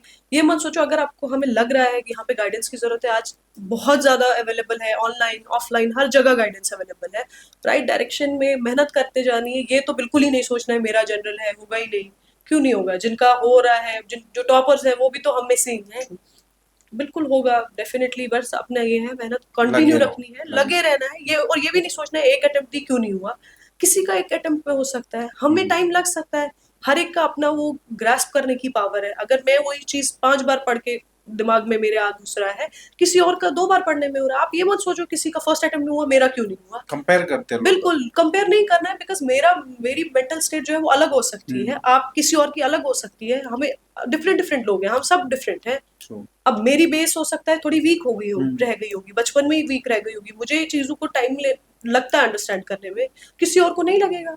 तो आप कंपेयर ये नहीं कर सकते हो कि नहीं किसी का पहले या दूसरे अटेम्प्ट में हो गया, मेरे को 3 साल हो गए पढ़ते हुए, नहीं हो रहा है, अब मुझे कुछ और करना चाहिए, कुछ हम कुछ और कर सकते हैं, एक ऑप्शन रख सकते हैं, बट ऐसा नहीं है, गिव अप नहीं करना चाहिए। हम्म। सोसाइटियल प्रेशर कितना रहा आप पे, क्योंकि आप बोल रहे हो आप एवरेज स्टूडेंट है, जाहिर है कि पब्लिक, आसपास के पब्लिक को भी दिमाग में होगा कि एवरेज स्टूडेंट है, जब उन्होंने सोचा होगा कि आप सिविल सर्विसेज, स्टेट सर्विसेज की तैयारी कर रहे हो, तो लोग इसको डाइजेस्ट भी नहीं कर पाए होंगे। तो किन किन कोई ऐसी सिचुएशंस बताओ जिनमें आप कोशिश की लोगों ने कि आपको डिमोटिवेट करने की। नहीं एज सच, मतलब देखिए डिमोटिवेशन तो नहीं मिली है सोसाइटी से, बट हाँ ये है कि किसी को एक्सपेक्ट भी नहीं किया था वैसे लोगों ने। मेरी बड़ी सिस्टर है वो डॉक्टर है, भाई छोटा है माशाल्लाह, उसका थोड़ा जहीन है, उसका अपना वो इंजीनियरिंग में किया उन्होंने, बट उन दोनों से फिर भी थोड़ी एक्सपेक्टेशंस थी, मेरे से एक्सपेक्टेशंस ही नहीं थी किसी की कि ठीक तो है बच करेंगे। गए आप, मतलब तो अंडरडॉग थे इसमें कि किसी को एक्सपेक्टेशन नहीं है, तो आप उसमें निकल आए, जी लोगों बिल्कुल। को सरप्राइज कर दिया आपने। सरप्राइज मिला लोगों को। और दूसरी चीज ये है, कजिन्स मेरे एक दो बार बात कर रहे हैं, ठीक है हमें लगता है कि यस यस, पता नहीं होगा नहीं होगा, शुरू तो किया है पढ़ना, होगा नहीं होगा, बट ठीक है मेहनत करती है, ये भी उनको पता था मेहनत करती है ये। आई थिंक ठीक है, आप जो अनएक्सपेक्टेड आप करते हो वो बेटर रहता है, रादर देन जब आपसे लोगों को बहुत एक्सपेक्टेशंस होती है तब नहीं होता है, तो वो ज्यादा हर्ट करता है। हम्म। अगर मेरे से एक्सपेक्ट नहीं किया था तो वो हो गया। तो मतलब एक्सपेक्टेशन तो ऑफ कोर्स होती हैं इसमें, फैमिली की अक्सर ज्यादा होती है, फैमिली की ज़्यादा होती बिकॉज वो है। आपका हार्ड वर्क देखते हैं, वो आपको सामने से देखते हैं, आप कितना एफर्ट्स डाल रहे हो, आप कितना सेक्रीफाइस कर रहे हो, आप कितनी मेहनत कर रहे हो, वो बस आपके घर वाले अच्छे से देख पाते हैं, हम्म। बाकी कोई नहीं देख पाता है। बाकी सोचते हैं अच्छा ठीक है लाइब्रेरी जा रहे हैं, वो आप सिर्फ घर वालों को पता है आप क्या कर रहे हो, आप कैसे पढ़ रहे हो उस तो चीज को। रिजल्ट के बाद का लाइफ कैसा रहा? अल्हम्दुलिल्लाह ठीक चेंजेस, था। लोगों के परसेप्शन चेंज हो गए टुवर्ड्स यू? होता है ना कि जिन लोगों से आपकी बात बात होती नहीं है, जब वो रिजल्ट देखते हैं, मतलब नेचुरल है बड़ा ये कि लोग आपकी तरफ आने लगते हैं जिनसे आप सालों आपसे हाई हेलो नहीं हुई होती हैं, they come back to you, they speak to you, उनको फिर बोलते हैं कि हमें तो पूरी उम्मीद थी कि ऐसा हुआ है। देखिए अभी तो सब मुबारक ही कर रहे थे, सब खुश थे, अभी बाकी तो ठीक है, मतलब मेरे साथ ऐसा कुछ हुआ नहीं कि बहुत सारे, अभी तक तो ऐसा कुछ नहीं हुआ कि कोई ऐसे आए। आप एज ए मतलब डॉटर एंड फादर का रिलेशन, आपने बोला बेहतरीन रहा है, उन्होंने हमेशा मोटिवेट किया। मैं चाहूँगा कि आप ये स्पेशली क्योंकि गर्ल्स की बात कर रहे हैं, people are, you are an inspiration to the students who are aspiring for these services now. तो जाहिर है कि उनकी इक्वेशंस उनके फादर के साथ, और बहुत सारे पेरेंट्स हमारे साथ जुड़े हुए भी हैं जो हमें देखते हैं, कोशिश करते हैं वो सीखने की कि उनको अपने बच्चों के साथ कैसा रहना चाहिए जो उनको हेल्प करेगा इस माइंडसेट को बने रहने के लिए। तो आपको क्या लगता है कि किस तरह की चीज़ें उनको आपस में रखनी चाहिए जो उनको अच्छी कोऑर्डिनेशन में हेल्प करेगा इस प्रिपरेशन में? देखिए सबसे पहले मुझे लगता है पेरेंट्स का जो है, स्पेशली फादर को, मदर को भी इनफैक्ट, बच्चों को पूछना है, मतलब बच्चों से बात करनी है और उनको डरा के नहीं रखना है। हम्म। मतलब मैंने बहुत सारे पेरेंट्स देखे जो अपने बच्चों को डरा के रखते हैं कि नहीं आपको इतने परसेंट मार्क्स लाने हैं। नहीं, मार्क्स नहीं लाने हैं, आप उनको समझो, आप देखो बच्चे करना क्या चाह रहे हैं, उन्हें कितना पढ़ा है वो। हो सकता है एट टाइम्स क्या होता है, बच्चे बहुत मेहनत कर रहे हैं, मार्क्स नहीं आ रहे, हम्म। पेरेंट्स गुस्सा कर रहे हैं, पेरेंट्स मार रहे हैं, मतलब अब्यूजिव, वो अब्यूजिव पेरेंट्स नहीं होने चाहिए। मुझे लगता है पेरेंट्स को बहुत काम होके बच्चों को सुनना चाहिए, हम्म। बच्चे कहना क्या चाह रहे हैं, क्योंकि आजकल मुझे लगता है हमारे टाइम पे थोड़ा सा डिफरेंट था, आजकल जो बच्चे हैं वो बहुत एकदम से उनका ईगो हर्ट हो जाता है। आप और आगे इतने सारे केसेस आ रहे हैं, बच्चे गलत रास्ता ले रहे हैं, हम्म। अलग अलग उसमें जा रहे हैं, डायरेक्शंस ही उनकी डिफरेंट हो रही है। तो पेरेंट्स को हर दिन बच्चे से बात करनी है और काम होके बात करनी है, रिलैक्स होके उनके दोस्त बनो। मुझे लगता है पेरेंट्स को सबसे बड़ी ब्लेसिंग एक बच्चे के लिए यही होगी जब उसके पेरेंट्स जो है उसके एक एज अ फ्रेंड उसको सुन रहे हैं। वो अगर किसी फ्रेंड से कुछ शेयर कर रहा है, वो इतना कंफर्टेबल अपने घर वालों के साथ होना चाहिए कि वो पापा के साथ आके शेयर कर शेयर रहा है। करो। जैसे मेरे कॉलेज में कुछ भी होता था, मतलब इनफैक्ट अभी भी हमें ऐसे नेचर है, मैं पापा के साथ आके शेयर करती हूँ, मैं मामा के साथ शेयर करती हूँ, इनफैक्ट मामा से ज्यादा पापा के साथ शेयर करती हूँ।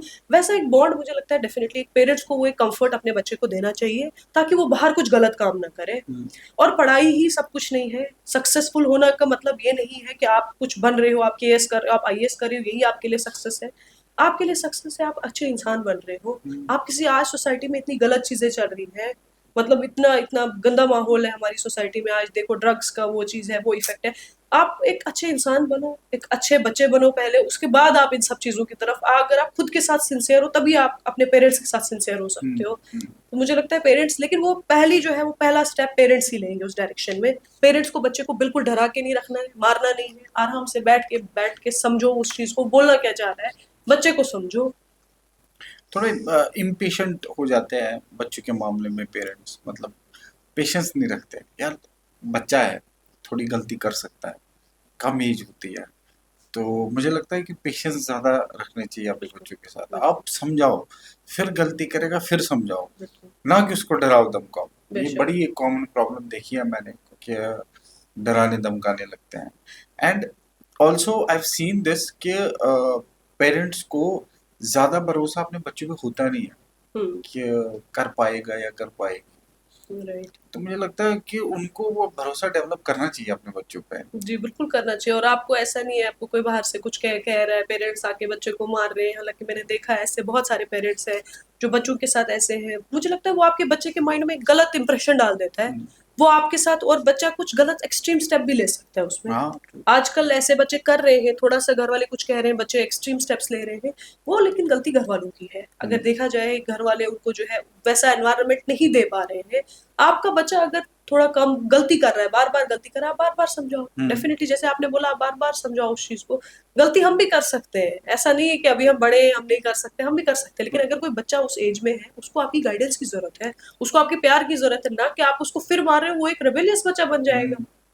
है ना? वो तो फिर समझेगा ही नहीं ये चीज़, वो नहीं ना, समझेगा अक्सर लोग तो यही सोचते हैं कि हम मारेंगे और बच्चा सुधर जाएगा, ऐसा नहीं, थोड़ी नहीं, होता ऐसा नहीं होता है, है। अब ऐसा तो नहीं ऐसा होता नहीं है। होता है। अब तो आपकी जनरेशन में तो तो बिल्कुल बिल्कुल भी नहीं। नहीं। अ, ठीक है, ये तो परफेक्ट है कि इसमें गाइडेंस बेशक पेरेंटल और उसमें भी एक इक्वेशन कैसी बननी चाहिए वो भी इसमें कवर हो गया है।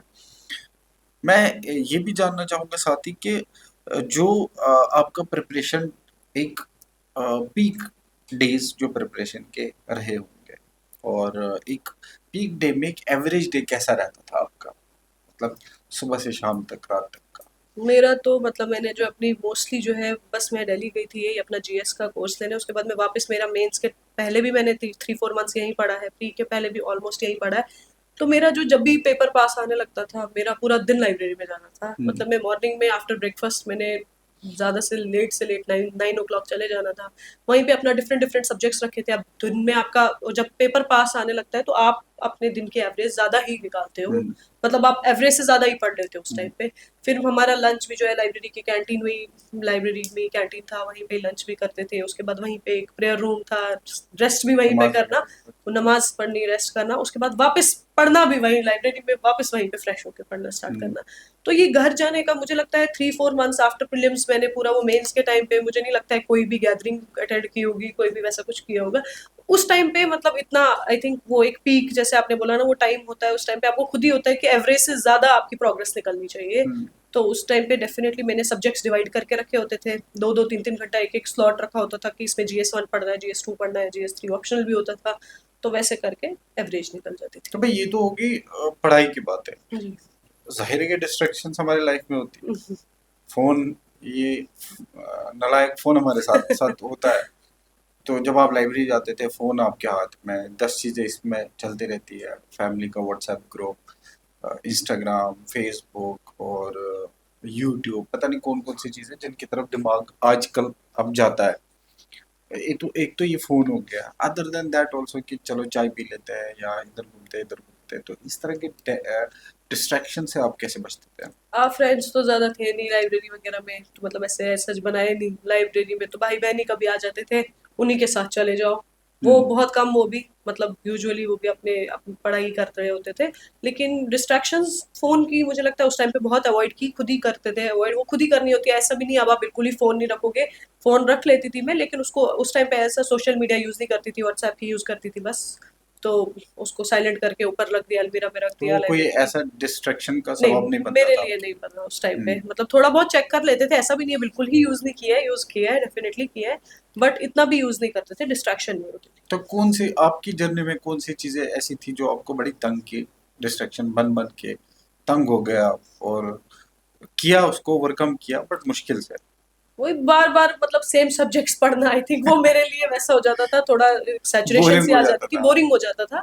आप सेम प्री के लिए बस सेम वही लक्ष्मीकांत पढ़ रहे हो, सेम स्पेक्ट्रम पढ़ रहे हो, तो आपको वो ज़ाहिर-सी दुःख बात है सबका है, तो बस वो चीज़ आ जाता था उस टाइम पे, मेनली तो यही होता था। वो दुःख सबका है। बट आपका चलो हमने आपका पॉलिटिकल साइंस मतलब एज़ एकेडमिक करियर, आपका रैंक, सिविल सर्विसेज़ का करियर सब बातें कर ली हमने। बट अगर ये सब छोड़ के पूछा जाए कि आप कौन हो? मतलब फ्री टाइम में क्या करते हो?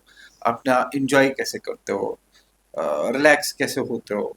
ज़ाहिर है कि हर टाइम किताबों में घुस नहीं सकता इंसान, रिलैक्स भी करना होता है। तो आपका क्या तरीका था अपने आप को चिल रखने का? हाँ, ये है कि जब हम बहुत ज़्यादा ऐसे लगता है पढ़ लिया अब ठीक है, अब ब्रेक की ज़रूरत है, हम ट्रैवलिंग मुझे पसंद है, मुझे हम्म। शौक है अलग-अलग जगहों को एक्सप्लोर करना, तो आई थिंक जब भी मैं फ्री होते थे हम पूरा एक टाइम निकालते थे। साल में 10-15 दिन ऐसे ठीक है, अब थोड़ा चलते हैं, तो हम तो पूरी एक फैमिली ने एक पूरी फैमिली ट्रैवल ट्रिप के लिए हाँ, चले जाते हाँ, हैं। पूरी फैमिली चले जाते थे। लेकिन आई एम श्योर कि जब वापस आते होंगे आपको बड़ा दुख होता होगा, यार 15 दिन मैंने कुछ नहीं किया, लोग आगे बढ़ गए होंगे। नहीं, नहीं, बिल्कुल गिल्टी गिल्ट नहीं। नहीं होता था? नहीं, क्योंकि वो टाइम जो था वो मैं एन्जॉय करती थी, मुझे लगता था मैंने खुद को वो एक ब्रेक आपको यू नीड अ ब्रेक, ऐसा नहीं है कि हम बिल्कुल ही बुक्स पे ही रहें पूरा 1 साल, वो कंसिस्टेंसी बनेगी भी नहीं। हम्म। 6 महीने, 5 महीने आप कंटिन्यूअसली पढ़ोगे, उसके बाद आपको एक ब्रेक की ज़रूरत होती है। हम्म। तो उस टाइम पे हम फिर चले जाते थे कहीं चल तो एट ए स्ट्रेच आप कितना पढ़ते थे, मतलब अगर 2 घंटा, 3 घंटा, 1 घंटा, कितना? 1.5 घंटा, फिर 10-15 मिनट का ब्रेक ले लिया, कोई एक म्यूज़िक सुन लिया, कुछ ऐसा कर लिया, हम्म। कुछ ऐसा थोड़ा रिफ्रेश हो गए, उसके बाद वापस से आपको 1 डेढ़ घंटा पढ़ लिया, फिर कुछ कर लिया, मतलब जो भी आपका मन है, आप कुछ कर लो, आपको कुछ बयान सुनना है, आप वो सुन लो, आपको जो मर्ज़ी है, मतलब हम्म। थोड़ा-सा 5 मिनट का, 10 मिनट का, क्योंकि ऐसा नहीं है, मतलब हमारा ब्रेन इतना वर्क भी नहीं करता है, हम बोलेंगे 3 घंटा मैं बिल्कुल बुक्स पे रही, मैंने कुछ भी और नहीं किया। मेरे साथ पर्सनली ये होता था, मैं पूरा 3 घंटा, 4 घंटे का उस स्ट्रेच में नहीं पढ़ सकती थी, 1 एंड हाफ ऑवर पढ़ा, उसके बाद फिर 10 मिनट का ब्रेक लिया, कभी कॉफ़ी ले ली बीच में, फिर वापस 10-15 मिनट का ब्रेक लेके स्टार्ट किया। राइट। आपको कोई सिविल सर्वेंट जो इंस्पिरेशन रहा हो आपके लिए, जिसको बार बार सुना हो और उससे मोटिवेशन मिला हो आपको? आई थिंक अभी तो केएस के बहुत सारे वो आते थे टॉपर्स, आईएएस यूपीएससी के के इतने जो एक टॉपर्स आते एक थे। नाम। मैं ऐसा कोई है नहीं, कोई भी एक पर्सनैलिटी, मैं तो अपने पापा को ही देख के इंस्पायर अच्छा, होती थी। आपके आपके मेरे पापा लिए ऑफ ऐसा कोर्स। कोई ऐसी पर्सनैलिटी नहीं थी। बट अदरवाइज आपने टॉपर्स को सुना है? हाँ, बहुत बहुतों को सुना है, बिल्कुल। क्या आप उनसे समझे क्या, जब वो बोलते हैं तो क्या कुछ कॉमन चीजें आपको निकल के आई कि ये चीजें उन्होंने की है तो ये बेनिफिशियल है? आई थिंक सबसे ज्यादा कंसिस्टेंसी, सबने सब बोलते कॉन्टिन्यूअसली पढ़ा है। हैं मतलब ऐसा कंसिस्टेंसी। है नहीं, इसलिए बोलते हैं कि आप देखिए ना, बहुत सारे कोई ऐसे सोचता है नहीं मैं इंटेलिजेंट हूँ, मैं 4 घंटा 5 घंटा पढ़ के मैं कर लूंगा यूपीएससी या कर लूंगी। हम्म। नहीं होता है। आपको, और अगर आपको 1 साल नहीं हो रहा है, आपको दूसरे साल वही सेम कंसिस्टेंसी, वही एंथुजियाज्म के साथ आपको एक और साल वही वैसे ही पढ़ना है। आप कितने इंटेलिजेंट रहे हो अपने एकेडमिक इसमें करियर में, लेकिन आगे आके जब आप आ रहे हो, आपको वही कंसिस्टेंसी, वो डिसिप्लिन, वो हार्डवर्क करना है। आई हम्म। थिंक वो सब टॉपर्स वही सेम बात बोलते हैं, और पहले मुझे भी लगता था ये सब सेम बोल रहे हैं, लेकिन अब सेम वही चीज बोल रही है, बिकॉज वो दिख रहा वही है, चीज होती वही है। चीज है। आप यकीन मानो, अगर इतने सारे एपिसोड्स हमने किए हैं और इतने सारे एपिसोड्स में मैंने तो आपको पूछा भी नहीं है, इंग्रेडिएंट्स नहीं पूछे, मैं जनरली पूछता हूँ। सब बोलते हैं पहला नंबर कंसिस्टेंसी होनी चाहिए। और ऐसा लगता है कि स्क्रिप्टेड हमारी साइड से भी स्क्रिप्टेड ही है कि लोग को हम आपको बोलते हैं, मतलब यही चीज है। अगर देखा जाए एक सिविल सिविल सर्विसेज एस्पिरेंट को समझना चाहिए तैयारी के टाइम कि नहीं, आप भाई देखिए ना, ये कंसिस्टेंसी के इसलिए बिना नहीं बोलते चलेगा। हैं कि अगर हम फर्स्ट ईयर स्टार्ट कर रहे हैं, हम स्टार्टिंग में वो जोश होता है, हम स्टार्ट कर रहे हैं, हम 8 घंटा पढ़ रहे हैं, 9 घंटा पढ़ रहे हैं या 10 घंटा पढ़ रहे हैं। आप दूसरे दिन आप उठ रहे हो, दूसरे दिन आपका रूटीन ही खराब है, आप 3 घंटा पढ़ रहे हो, वो कैसे बैलेंस करोगे हम्म। आप? कंसिस्टेंसी इसलिए बोल रहे हैं कि अगर आप 8 घंटा पहले दिन पढ़ रहे हो, मेक श्योर वो 8 घंटा हफ्ते के 6 दिन है, सेवन्थ डे आप रेस्ट ले लो। हम्म। 6 दिन आप पूरा 7 घंटा 8 घंटा पढ़ो, और वही चीज पढ़ो जो आपने फर्स्ट डे स्टार्ट किया, उसको एंड करो। ऐसा नहीं आप फर्स्ट डे एक बुक कर खोल रहे हो, सेकंड डे दूसरी खोल रहे हो, थर्ड डे तीसरी खोल रहे हो, तो वो आपकी पूरी, एक तो खराब हो जाएगा आपका साइकिल, तीसरा हम्म। जो अगर आपने कंसिस्टेंटली नहीं पढ़ा, आप सारा भूल जाएगा आपने पढ़ा क्या। तो इसलिए वो कंसिस्टेंसी की बात इसलिए आ जाती है। आप जैसे आजकल का जमाना काफी चेंज हो गया जी। है। अब जो प्रिपरेशन चल रही है वो ये चल रही है कि 18 साल से ऑनवर्ड्स बच्चा तैयारी करना शुरू कर देता जी। है ग्रेजुएशन के फर्स्ट ईयर से। और आप क्या समझते हैं, इसका बेनिफिट क्या है, नुकसान क्या है? आई थिंक बेनिफिट ही है इसका, नुकसान तो मुझे कम ही लग रहा है, बिकॉज कॉलेज टाइम में ऐसा कुछ बहुत ज़्यादा पढ़ाई का वो बर्डन होता नहीं होता है है। आप पे कि आप पूरा दिन पढ़ रहे हो। हम्म। अगर आप अपना कॉलेज का 3 घंटा भी पढ़ रहे हो, मोर देन इनफ है। उसके बाद जो है, अगर आपका न्यूज़पेपर रीडिंग, अगर आप कॉलेज के फर्स्ट ईयर से ही स्टार्ट कर रहे हो, न्यूज़पेपर रीडिंग थोड़ा थोड़ा कर रहे हो, आप सेकेंड ईयर में आप उसको करंट अफेयर्स भी साथ में इंक्लूड कर रहे हो।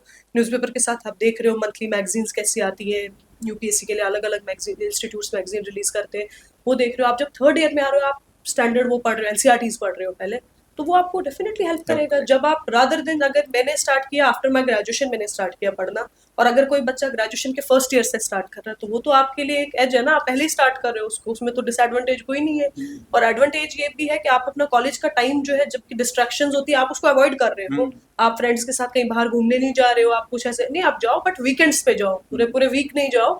आप पूरे वीक के 6 दिन अगर आप अच्छे से आप यूटिलाइज कर रहे हो, वो आपको आगे एडवांटेज देगा। आपको ग्रेजुएशन के बाद स्टैंडर्ड बुक्स पढ़ने की आप डायरेक्ट बुक्स पे आओगे जो सजेस्टेड है फॉर द यूपीएससी। आप ऐसा नहीं हो आप पहले एनसीईआरटी 1 साल पढ़ रहे हो, वो हम्म आपने ऑलरेडी ग्रेजुएशन में पढ़ ली होगी। ओवरबर्डन भी नहीं होगा बच्चा। जी जैसे बिल्कुल। अगर ट्वेल्थ पास होते ही ग्रेजुएशन ज्वाइन करता है, बर्डन इतना ज्यादा होता नहीं कॉलेज का। अलाइन कर दिए सब्जेक्ट्स, आपको ह्यूमैनिटीज के सब्जेक्ट्स आप लेते हो ग्रेजुएशन में, आप उनको अलाइन करो, आप यूपीएससी की पढ़ाई करते रहो, वो आपको ग्रेजुएशन में भी हेल्प करेगा। सेकंड, आप यंगेस्ट में एग्जाम दे सकते हो। जी बिल्कुल। बाय द टाइम बिल्कुल। अगर मैं ग्रेजुएट हूँ, ग्रेजुएशन के बाद तैयारी करता हूँ, तो 1-2 साल तो मुझे तैयारी में लगता है। जी। तो 22, 23, 24 में इंसान एग्जाम दे सकता है पहला, फुली बिल्कुल। प्रिपेयर्ड। इस तरीके से जो 3 ईयर का जो कोई भी प्रिपरेशन करता है, उस पे ओवरबर्डन भी नहीं होगा, और 21 या 22 में जब भी वो एलिजिबल हो जाता है, वो तुरंत एग्जाम भी दे सकता है। आई बिल्कुल। Think that is an advantage for the right. Student. Right. वो तो पेरेंट्स को भी समझना चाहिए। बट ऑफ कोर्स 18 साल 19 साल में काउंसलिंग्स अवेलेबल है, तो उनको काउंसलिंग्स करानी चाहिए if it is suitable for them. बच्चा करना चाहता है तो उनको 18-19 साल से उनको उनको हेल्प करनी चाहिए। जी बिल्कुल। जैसे हमने बात की है कि आपके प्रिपरेशन की हमने बात की है, स्ट्रेस की बात की है। ऑफ कोर्स स्ट्रेसफुल पढ़ाई होती है, हम डरा नहीं रहे, but it is a stressful at times. Right. इसमें अप्स एंड डाउन्स होते हैं, कभी मन नहीं करता पढ़ने का। तो क्या आपकी इस प्रिपरेशन की जर्नी में आपका भी बहुत बार किया होगा, और अगर मन नहीं किया तो फिर आपने उस टाइम क्या किया? जी बिल्कुल, मन तो बिल्कुल नहीं करता था। बहुत बार ऐसा होता था थक लाइब्रेरी जाता था में आप किताब। बैठे हो, आप 3 दिन बहुत जोश से बैठे हो, सुबह से शाम तक, चौथे दिन मन नहीं कर रहा है, आप जाओ घर, थोड़ी देर रेस्ट कर लो, कुछ अगर आपको देखना है आप देख लो, कज़िन्स के साथ बैठना है वो बैठ, कहीं बाहर जाना है आप वो क्या हो। अदरवाइज़ मेरे को ऐसा लगता है क्या करना चाहिए, 6 दिन आप पढ़ रहे हो, हफ्ते में 7 दिन है, जर्नी लंबी है, आप बिल्कुल आप थक सकते हो, आप एग्ज़ॉस्ट हो सकते हो पढ़-पढ़ के, स्ट्रेस ऑब्वियसली वो एक पार्ट है इस जर्नी का। बट अगर आप 6 दिन अच्छे से पढ़ रहे हो, ऐसे रखो अपना पूरा डिसिप्लिन से 6 दिन पढ़ो, 7th डे आप ब्रेक ले सकते हो। थोड़ा उसके बाद जो है वही घर पे थोड़े बात-वात कर लिया, बाकी तो आप एज़ सच इस जर्नी में उससे ज़्यादा आप कुछ कर भी नहीं सकते। उस हम्म टाइम पे आप स्टूडेंट ही होते हो, आप क्या करोगे उस टाइम पे? कहीं बाहर आप हर दिन आपका पॉसिबल भी नहीं है, आप बाहर कहीं जा रहे हो, ऐसा कुछ नहीं है। बट आई थिंक आपको स्पोर्ट्स एक ऐसा साथ रखो, साथ में जो आपके चले। फिजिकल हाँ, जिसमें फिजिकल एक्टिविटी। एक्सरसाइज ऐसा कुछ नहीं है, या तो आप जिम ज्वाइन कर रहे हो, आपने कुछ ऐसा जिम वगैरह रखा हुआ है तो वो साइड में रखो, अगर आपने नहीं रखा है कुछ ऐसा एटलीस्ट एक चीज तो ऐसी होनी चाहिए जो थोड़ा आपकी ना, जिसकी वजह से आपको लगे नहीं थोड़ा सा स्ट्रेस रिलीज हो गया, मैं रिलैक्स हो गया। वो वो इम्पोर्टेंट है। इम्पोर्टेंट है। राइट। अब मुझे जो इम्पोर्टेंट है वो ये है कि पॉल साइंस एज ऑप्शनल आपका रहा है। Right. Let us talk about political science as optional. आपने तो for obvious reasons political science लिया है, क्योंकि आपने पॉलिटिकल साइंस ऑनर्स किया है। मान लो आपने पॉलिटिकल साइंस ऑनर्स नहीं किया, आपने एक्स वाई जी कोई भी सब्जेक्ट लिया होता है, तो क्या पैरामीटर्स होते हैं आपके, जिन पैरामीटर्स पे आप अपना ऑप्शनल चूज करते हैं? मुझे ऐसा लगता है सबसे पहले जो है मैंने भी यही किया कि मेरे को लगा ग्रेजुएशन में जो है पॉलिटिकल साइंस रखा है तो पॉलिटिकल साइंस ही यहाँ पे ऑप्शनल रखती हूँ। बट वो मुझे लगा कि मुझे फिर वो वही है, 1-2 अटेम्प्ट्स के बाद लगा कि मुझे वो रिकंसिडर करना चाहिए था डिसीजन उस टाइम पे, बट अच्छा, नहीं ऐसा किया। हुआ है? हाँ, इसलिए मैं बताती हूँ कि हमें क्या करना चाहिए, हमें ऑप्शनल 3-4 सब्जेक्ट लेने चाहिए। For example political science low, sociology ले लो, पब ले लो, और एक एंथ्रोपोलॉजी वगैरह अगर आपका हम्म मेडिकल है। आप इसलिए ये सब्जेक्ट्स लो, आप उनको सिलेबस देखो, उसके बाद इनका एटलीस्ट 5-6 लेक्चर्स देख के आप देखो इंटरेस्ट किसमें डेवलप हो रहा है हम्म आपका। फिर जाके you can choose your optional. ऐसा नहीं आप कर रहे हो ठीक है मैंने ना बैचलर्स में इकोनॉमिक्स पढ़ा इसलिए मैंने इकोनॉमिक्स ऑप्शन रख लिया। ऐसा नहीं करना चाहिए। बिल्कुल नहीं करना है, बिकॉज वो बिल्कुल डिफरेंट है, आपको वहाँ पे आंसर्स भी लिखने हैं और आपको अपना दिमाग लगा के आंसर्स लिखने हैं। ऐसा नहीं आपको हर एक आंसर, हर एक क्वेश्चन का रेडीमेड आंसर दिमाग में होगा या फिर आपको वो याद होगा सब, ऐसा हम्म कुछ नहीं है। हम्म एग्जाम में आपको ऐसे क्वेश्चंस आएंगे जो आपको अपने सब्जेक्ट से खुद बना के लिखने पड़ेंगे, और वो आप तभी कर सकते हो जब आपको अच्छे से ना अपना अपना सब्जेक्ट का बिल्कुल क्लियर होगा, आपको जो है नॉलेज उसका बिल्कुल बेस क्लियर होगी। तो वो मुझे लगता है वैसे ऑप्शनल डिसाइड करना चाहिए, जब आपको देख रहे हो आप 5-6 सब्जेक्ट्स का उठा के देखो आपको इंटरेस्ट किस में डेवलप हो रहा है। सबसे पहले इंटरेस्ट देखना है अपना। बिल्कुल। बिल्कुल। अब फिर जाहिर है कि एक, मेरा ख्याल है ये भी देखना चाहिए कि उस सब्जेक्ट के मार्क्स कैसे मिलते हैं, हाँ, और यूपी दूसरा चीज रहता है कि आप देखो मार्क्स मतलब एक वगैरह वो कैसे मिलते ट्रेंड कैसा चल रहा है, कौन से सब्जेक्ट, जैसे पॉलिटिकल साइंस के बहुत अच्छे मार्क्स आ हैं। रहे हैं, सोशो में आजकल बच्चों के बहुत अच्छे मार्क्स आ रहे हैं, उसमें देख लो। वो भी एक जी फैक्टर है कि बिल्कुल। जो कंसिडर करना चाहिए। जी। आंसर राइटिंग का कितना बड़ा रोल, मतलब बहुत आपने ज्यादा। आपने आंसर राइटिंग का किस तरह किया, और आप बच्चों को क्या सजेस्ट करते हो कि उनको आंसर राइटिंग कैसे करनी चाहिए? हाँ, देखो mains is all about answer writing. और ऐसा नहीं है आप प्रीलिम्स निकाल भी लोगे, आप 5 बार 6 बार पूरे जितनी अटेम्प्ट से सब बार प्रीलिम्स निकाल लोगे, आप मेंस तब तक नहीं निकलेगा जब तक आपने बहुत आंसर राइटिंग प्रैक्टिस की होती है। और ये भी नहीं था, मैंने फुल लेंथ टेस्ट कोई भी नहीं दिया है, बट मैं आंसर्स कैसे लिखती थी, जैसे सिलेबस का एक पार्ट उठा लिया, फॉर एग्जांपल सोसाइटी का पार्ट है, छोटे छोटे पार्ट्स हैं, वुमेन है, कम्युनलिज्म है, वो सब है, छोटे छोटे आप पार्ट उठा रहे हो, पॉपुलेशन है, आप उसको पढ़ो, उसके बाद कोई भी क्वेश्चन का एक आंसर निकाल के उस पर लिखो। कोई भी आप पढ़ो, मतलब कोई भी आप जीएस 1 2 3 4 साइंस का कुछ पढ़ रहे हो, एनवायरनमेंट का पढ़ रहे हो, पॉलिटी का पढ़ रहे हो, आपने प्रियम्बल पढ़ा, प्रियम्बल को अच्छे से याद करके आपको लग रहा है ठीक है ये केस स्टडी जो भी आपको कोचिंग से मटेरियल हो गई, आप लक्ष्मीकांत इज नॉट इनफ, मैंने ऑलरेडी बोला कि आप उससे आंसर्स नहीं लिख सकते हो। फिर अगर आपने कुछ ऐसा अपना मटेरियल जहाँ से भी आपने मेंस के नोट्स बनाए होंगे उनको पढ़ के फिर उस पर्टिकुलर टॉपिक पे आप उसी वक्त आंसर लिख लो। बेशक आप उसको थोड़ा सा याद करके, ओबियसली आप सारा तो याद कर नहीं सकते हो, लेकिन थोड़ा सा जो मेन मेन याद है याद करो उसको, उस पे एक क्वेश्चन निकालो, कहीं इस पे डाल दो प्रीवियस क्वेश्चंस ऑन प्रियम्बल या जो भी डाल दो यूपीएससी आगे लिख के, वो आ जाते हैं। जब आप उस पर एक आंसर लिख दोगे ना प्रियम्बल पे, आपको उस पर्टिकुलर टॉपिक को ना आपको 70% आपके दिमाग में चला जाएगा। मैंने इनिशियली खुद भी एक किया, मैं बस पढ़ती थी, मैं लिखती नहीं थी, बट फिर मुझे लगा लिखना is more important then only आप पढ़ते जा रहे हो उसको, आप पढ़ते जा रहे हो, वो ज्यादा इम्पोर्टेंट है। तो आंसर राइटिंग बेसिकली बच्चों के लिए एसेंशियल पार्ट है इस प्रिपरेशन में। जी जी जी बिल्कुल।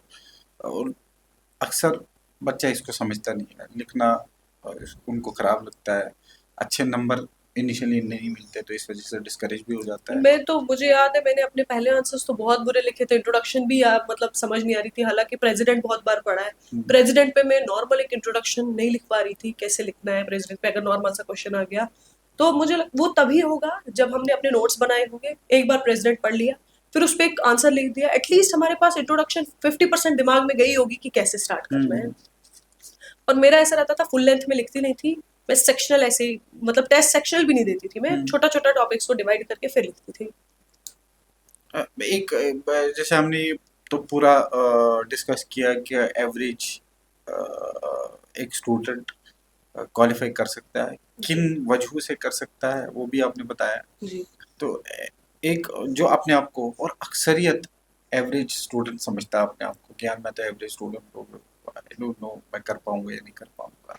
तो मुझे आपको क्या लगता है कि आपको आप जैसे आप उनको बोल रहे हो रूबरू आपके आमने सामने हो तो आप उनको क्या समझाओगे कि भाई एवरेज हो लेकिन आपके पास एडवांटेज क्या है, क्यों उनको देखो, जाना चाहिए अगर इन सर्विसेज में? एक तो आपके पास वो स्ट्रॉन्ग एक रीजन होना चाहिए क्यों जाना चाह रहे हो आप, जब आपके पास वो भी है, दूसरा चीज आपको पता है आप एवरेज हो, आपको ये भी मेंटली आपको पता है कि आपको बाकियों से थोड़ी ज्यादा मेहनत करने की जरूरत है, अगर आप वो भी कर रहे हो, तीसरा आप देखो आप खुद को एज एन ऑफिसर देखो, आपको बोलने की जरूरत नहीं लोगों को, लेकिन आप खुद को इतना, आपको अपने आप पे इतना कॉन्फिडेंस होना चाहिए कि मैं कर सकता हूँ, हम्म। और आप कर लोगे जब आपको खुद पे वो कॉन्फिडेंस है। और गर्ल स्टूडेंट्स के लिए जी एक मैसेज कि आपका क्या रहेगा कि उनको कैसे इस प्रिपरेशन की जर्नी को आगे बढ़ाना चाहिए? सबसे पहली मेरे को लगता है, और एक ही वो चीज करना चाहिए उनको, डिस्ट्रैक्शंस अवॉइड करनी है, ये एज बहुत क्रुशियल है, आप इस एज में एक बहुत बेहतरीन सफर की तरफ भी जा सकते हो और आप पीछे की तरफ भी जा सकते हो, तो इसलिए बहुत चूज वाइजली, अपने डिसीजन जो भी होंगे अच्छे से देखो, अगर लग रहा है कुछ डिस्ट्रैक्शन है उसको अवॉइड करो, बिल्कुल इग्नोर करो, क्योंकि ये 2 3 साल जो है ना ये कभी वापस नहीं आएंगे, लाइफ में आपकी हर एक चीज दोबारा बन सकती है, लेकिन ये जो क्रुशियल टाइम है ये दोबारा वापस नहीं आएगा। और अपनी शादी से ज्यादा फोकस अपनी पढ़ाई पे करो, पहले पढ़ाई करो, कुछ बन जाओ, उसके बाद लाइफ के बाकी हर एक पार्ट चलता जाएगा। और ये हेल्प है कि बिल्कुल। If you are at a stronger position you will be able to dictate terms, जी आप अपने बिल्कुल। हिसाब से अपने टर्म्स के हिसाब से लाइफ में आगे बढ़ सकते हो। ये तो हो गया प्रिपरेशन, क्योंकि आपने बहुत अच्छे से डिफाइन किया है, एक्सप्लेन किया है कि किस किस तरह वो, चाहे ऑप्शनल को लेके हो, आंसर राइटिंग को लेके हो, या आपका दिन का जो प्लान रहा होगा उसको लेके। बट साथ ही हम एक फन पार्ट में आपको जानने की कोशिश करेंगे जो हम बोलते हैं रैपिड फायर बोलते हैं उसको, और जिसमें एक ही कंडीशन होगी कि आपको ज़्यादा सोचना नहीं है, बिना सोचे आपको जवाब देना है। छोटे छोटे क्वेश्चंस होंगे, उनका आपसे हम जानने की कोशिश करेंगे। पहला क्वेश्चन आपका है चाय या कॉफ़ी? कॉफी। श्रीनगर या जम्मू? श्रीनगर। डिफिकल्ट क्वेश्चन आगे। श्रीनगर एज अ वेदर उसमें में देखो, अदरवाइज जम्मू में तो घर है। आखिर में मैं वहाँ किश्तवाड़ से लेके क्वेश्चन करूंगा आपको। श्रीनगर। माउंटेन्स या बीचेस? माउंटेन्स। क्योंकि हम जम्मू कश्मीर से हैं, अब राइट। हमें माउंटेन्स ही चाहिए। नोट्स या रिवीजन? रिविजन्स। अर्ली मॉर्निंग या late night study? Early morning. You are early हाँ। Riser. Yes. Favourite subject? Political science ही पॉलिटी। तुम्हें जीएस टू। डाउट क्यों आया बीच में जीएस आपको? टू। GS two. आपने बोला आपको डाउट आया था फर्स्ट या वो सेकंड तो अटेम्प्ट में ऑप्शनल यार। में आया ना, जीएस टू में नहीं आया। लक्ष्मीकांत फेवरेट है अभी भी। Least favourite subject? I think CSAT. किसी का फेवरेट नहीं बन सकता सी सैट। मेरा तो कभी नहीं मैथ्स। इंट्रोवर्ट या एक्सट्रोवर्ट हो आप? डिपेंड्स सिचुएशन के हिसाब से, मैं लोगों के हिसाब अदरवाइज से। मतलब एक चूज करना होता, नहीं, इंट्रोवर्ट नहीं हूँ मैं। इन बिटवीन हाँ, कोई। राइट। राइट। फैमिली या फ्रेंड्स? फैमिली। ड्रीम पोस्टिंग आपकी? कोई भी नहीं। एक भी नहीं? नहीं। Okay. One word for success? I think difficult. पाना डिफिकल्ट। डिफिकल्ट पाना। राइट। राइट। डिसिप्लिन या मोटिवेशन, जिसका आप जवाब दे चुके हो। मोटिवेशन। ऑफिसर या स्टूडेंट? मैं आप स्टूडेंट। क्या? स्टूडेंट। हमेशा स्टूडेंट। सबसे फनी एडवाइस जो आपको इस प्रिपरेशन में मिली हो? जो प्रिपरेशन में मिली हो, यही आते हैं है। ना, सब आते हैं हाँ, अपने सजेशन मतलब देने के ठीक है, सब कहते हैं ठीक है अभी नहीं हो रहा है, कोई बात नहीं, नेक्स्ट ईयर और दे देना। मतलब वो एक साल का है, वो हमें पता है लिए। हमने उनको ये नहीं कितना। पता होता कि हमारे 365 राइट। दिन है यार इसमें। राइट। सबसे फनी कंग्रेचुलेशन कॉल जो आपको आया हो? नहीं नहीं, ऐसा फनी कांग्रेचुलेशन कॉल कोई नहीं था। सब अच्छे सब अच्छे थे। मजेदार थे? सब अच्छे थे। फनी होंगे लेकिन उस टाइम तो इंसान ऐसे जोन में रहता है कि सब अच्छा लगता सब है। अच्छा लगता है, बिल्कुल। Favourite local food? अपना ही वासवान हमारा, चिकन मटन ये सब। अगर जेकेएस ना होते तो क्या? आई थिंक मैं बिजनेस, कुछ बिजनेस बिजनेस करते में, आप? हाँ मतलब कुछ, हाँ बिजनेस में करती हूँ। मैं एक्सपेक्ट कर रहा था आप बोलते कि आपको पीएचडी, आप पॉलिटिकल साइंस में पीएचडी करते हैं। नहीं नहीं, वो एक ऑप्शन रहता, बट बिजनेस। रिजल्ट के बाद सबसे ज्यादा पूछा गया सवाल? हाउ डिफिकल्ट वाज इट यहाँ तक पहुँचना। पूछते हैं लोग? हाँ, बिल्कुल ऑफ पूछते हैं। कोर्स नेचुरल सवाल है।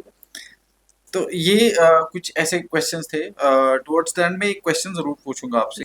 तो मैं चाहूंगा कि भोंजवा के बच्चे, किश्तवाड़ के बच्चों को एक बेहतरीन मैसेज जो उनको दिल में छू जाए और वो एक डायरेक्शन में चलना शुरू कर दे आपके मैसेज सुनने के बाद। मेरा तो यही मैसेज रहेगा कि अपना बेस्ट दो। अभी जो टाइम है बहुत क्रुशियल है, अच्छे से पढ़ो, मस्ती भी करो बट पढ़ो अच्छे से। आप कश्मीरी बोलते हो, हाँ जी, मतलब बोलती भोजपुरा में हूँ। कश्मीरी जी बोलते जी हैं? जी, बोलती तो आपको कश्मीरी में ये मैसेज देना चाहिए। हूँ। ठीक है, ऐसे ये ठीक है कि उर्दू मतलब में ये ठीक है। ये मैसेज पहुंच जाएगा कि मतलब मेरे हिसाब से अपना बेस्ट दो, पढ़ाई भी करो, मस्ती भी करो, लेकिन टाइम बहुत क्रुशियल है और आगे वक्त बहुत डिफिकल्ट है। हम्म। अभी कुछ नहीं करेंगे ना तो हम पूरी उम्र ना डिपेंड रहेंगे, और हमारे पेरेंट्स से, मुझे लगता है हर एक बच्चे का पेरेंट्स अभी इतने सेक्रीफाइस करते हैं कि हमारे बच्चों को बेस्ट मिलना चाहिए। हम्म। ये अब बच्चों तक है कि आप उस सेक्रीफाइस को कितना वैल्यू कर रहे हो। ट्रू। अदरवाइज आप वो पैसे, घर वालों का बहुत मेहनत का पैसा कमा के आप उसको कहाँ लगा रहे हो, वो बच्चों तक है। तो मुझे लगता है उसको बहुत अच्छे से यूटिलाइज करो। अपनी, आपको बुक्स की जरूरत है, आप उस घर वालों को बोलो, कुछ भी चाहिए, पढ़ाई का कोई भी सामान चाहिए, आप घर वालों को बोलो, लेकिन उनके साथ धोखा मत देना। हम्म। जो कर रहे हो सिंसियरली करो, अपने अपने लिए कर रहे हो आप, कल को घर वालों को नहीं दोगे, जो भी आप बनोगे आप अपने लिए। घर वालों को कुछ नहीं दोगे, आप खुद के लिए कर रहे हो आप। बहुत इंफॉर्मेटिव, बहुत इंटरेस्टिंग थैंक से यू। जो है चीज़ें आपने शेयर की हैं। और हम उम्मीद करेंगे कि जब आप जाएंगे, एक दो साल आप किसी पोस्टिंग में होंगे, फिर हम आपको वापस बुलाए और फिर हम इंशाल्लाह। आपका दोबारा पॉडकास्ट करें और आपको वो सारे एक्सपीरियंसेस हम आपसे शेयर करेंगे। तो फिलहाल क्योंकि बहुत वक्त लिया आपका, और मैं ऑडियंस को बताना चाहूँगा कि ये ज़्यादा से ज़्यादा लोगों तक पहुँचाए।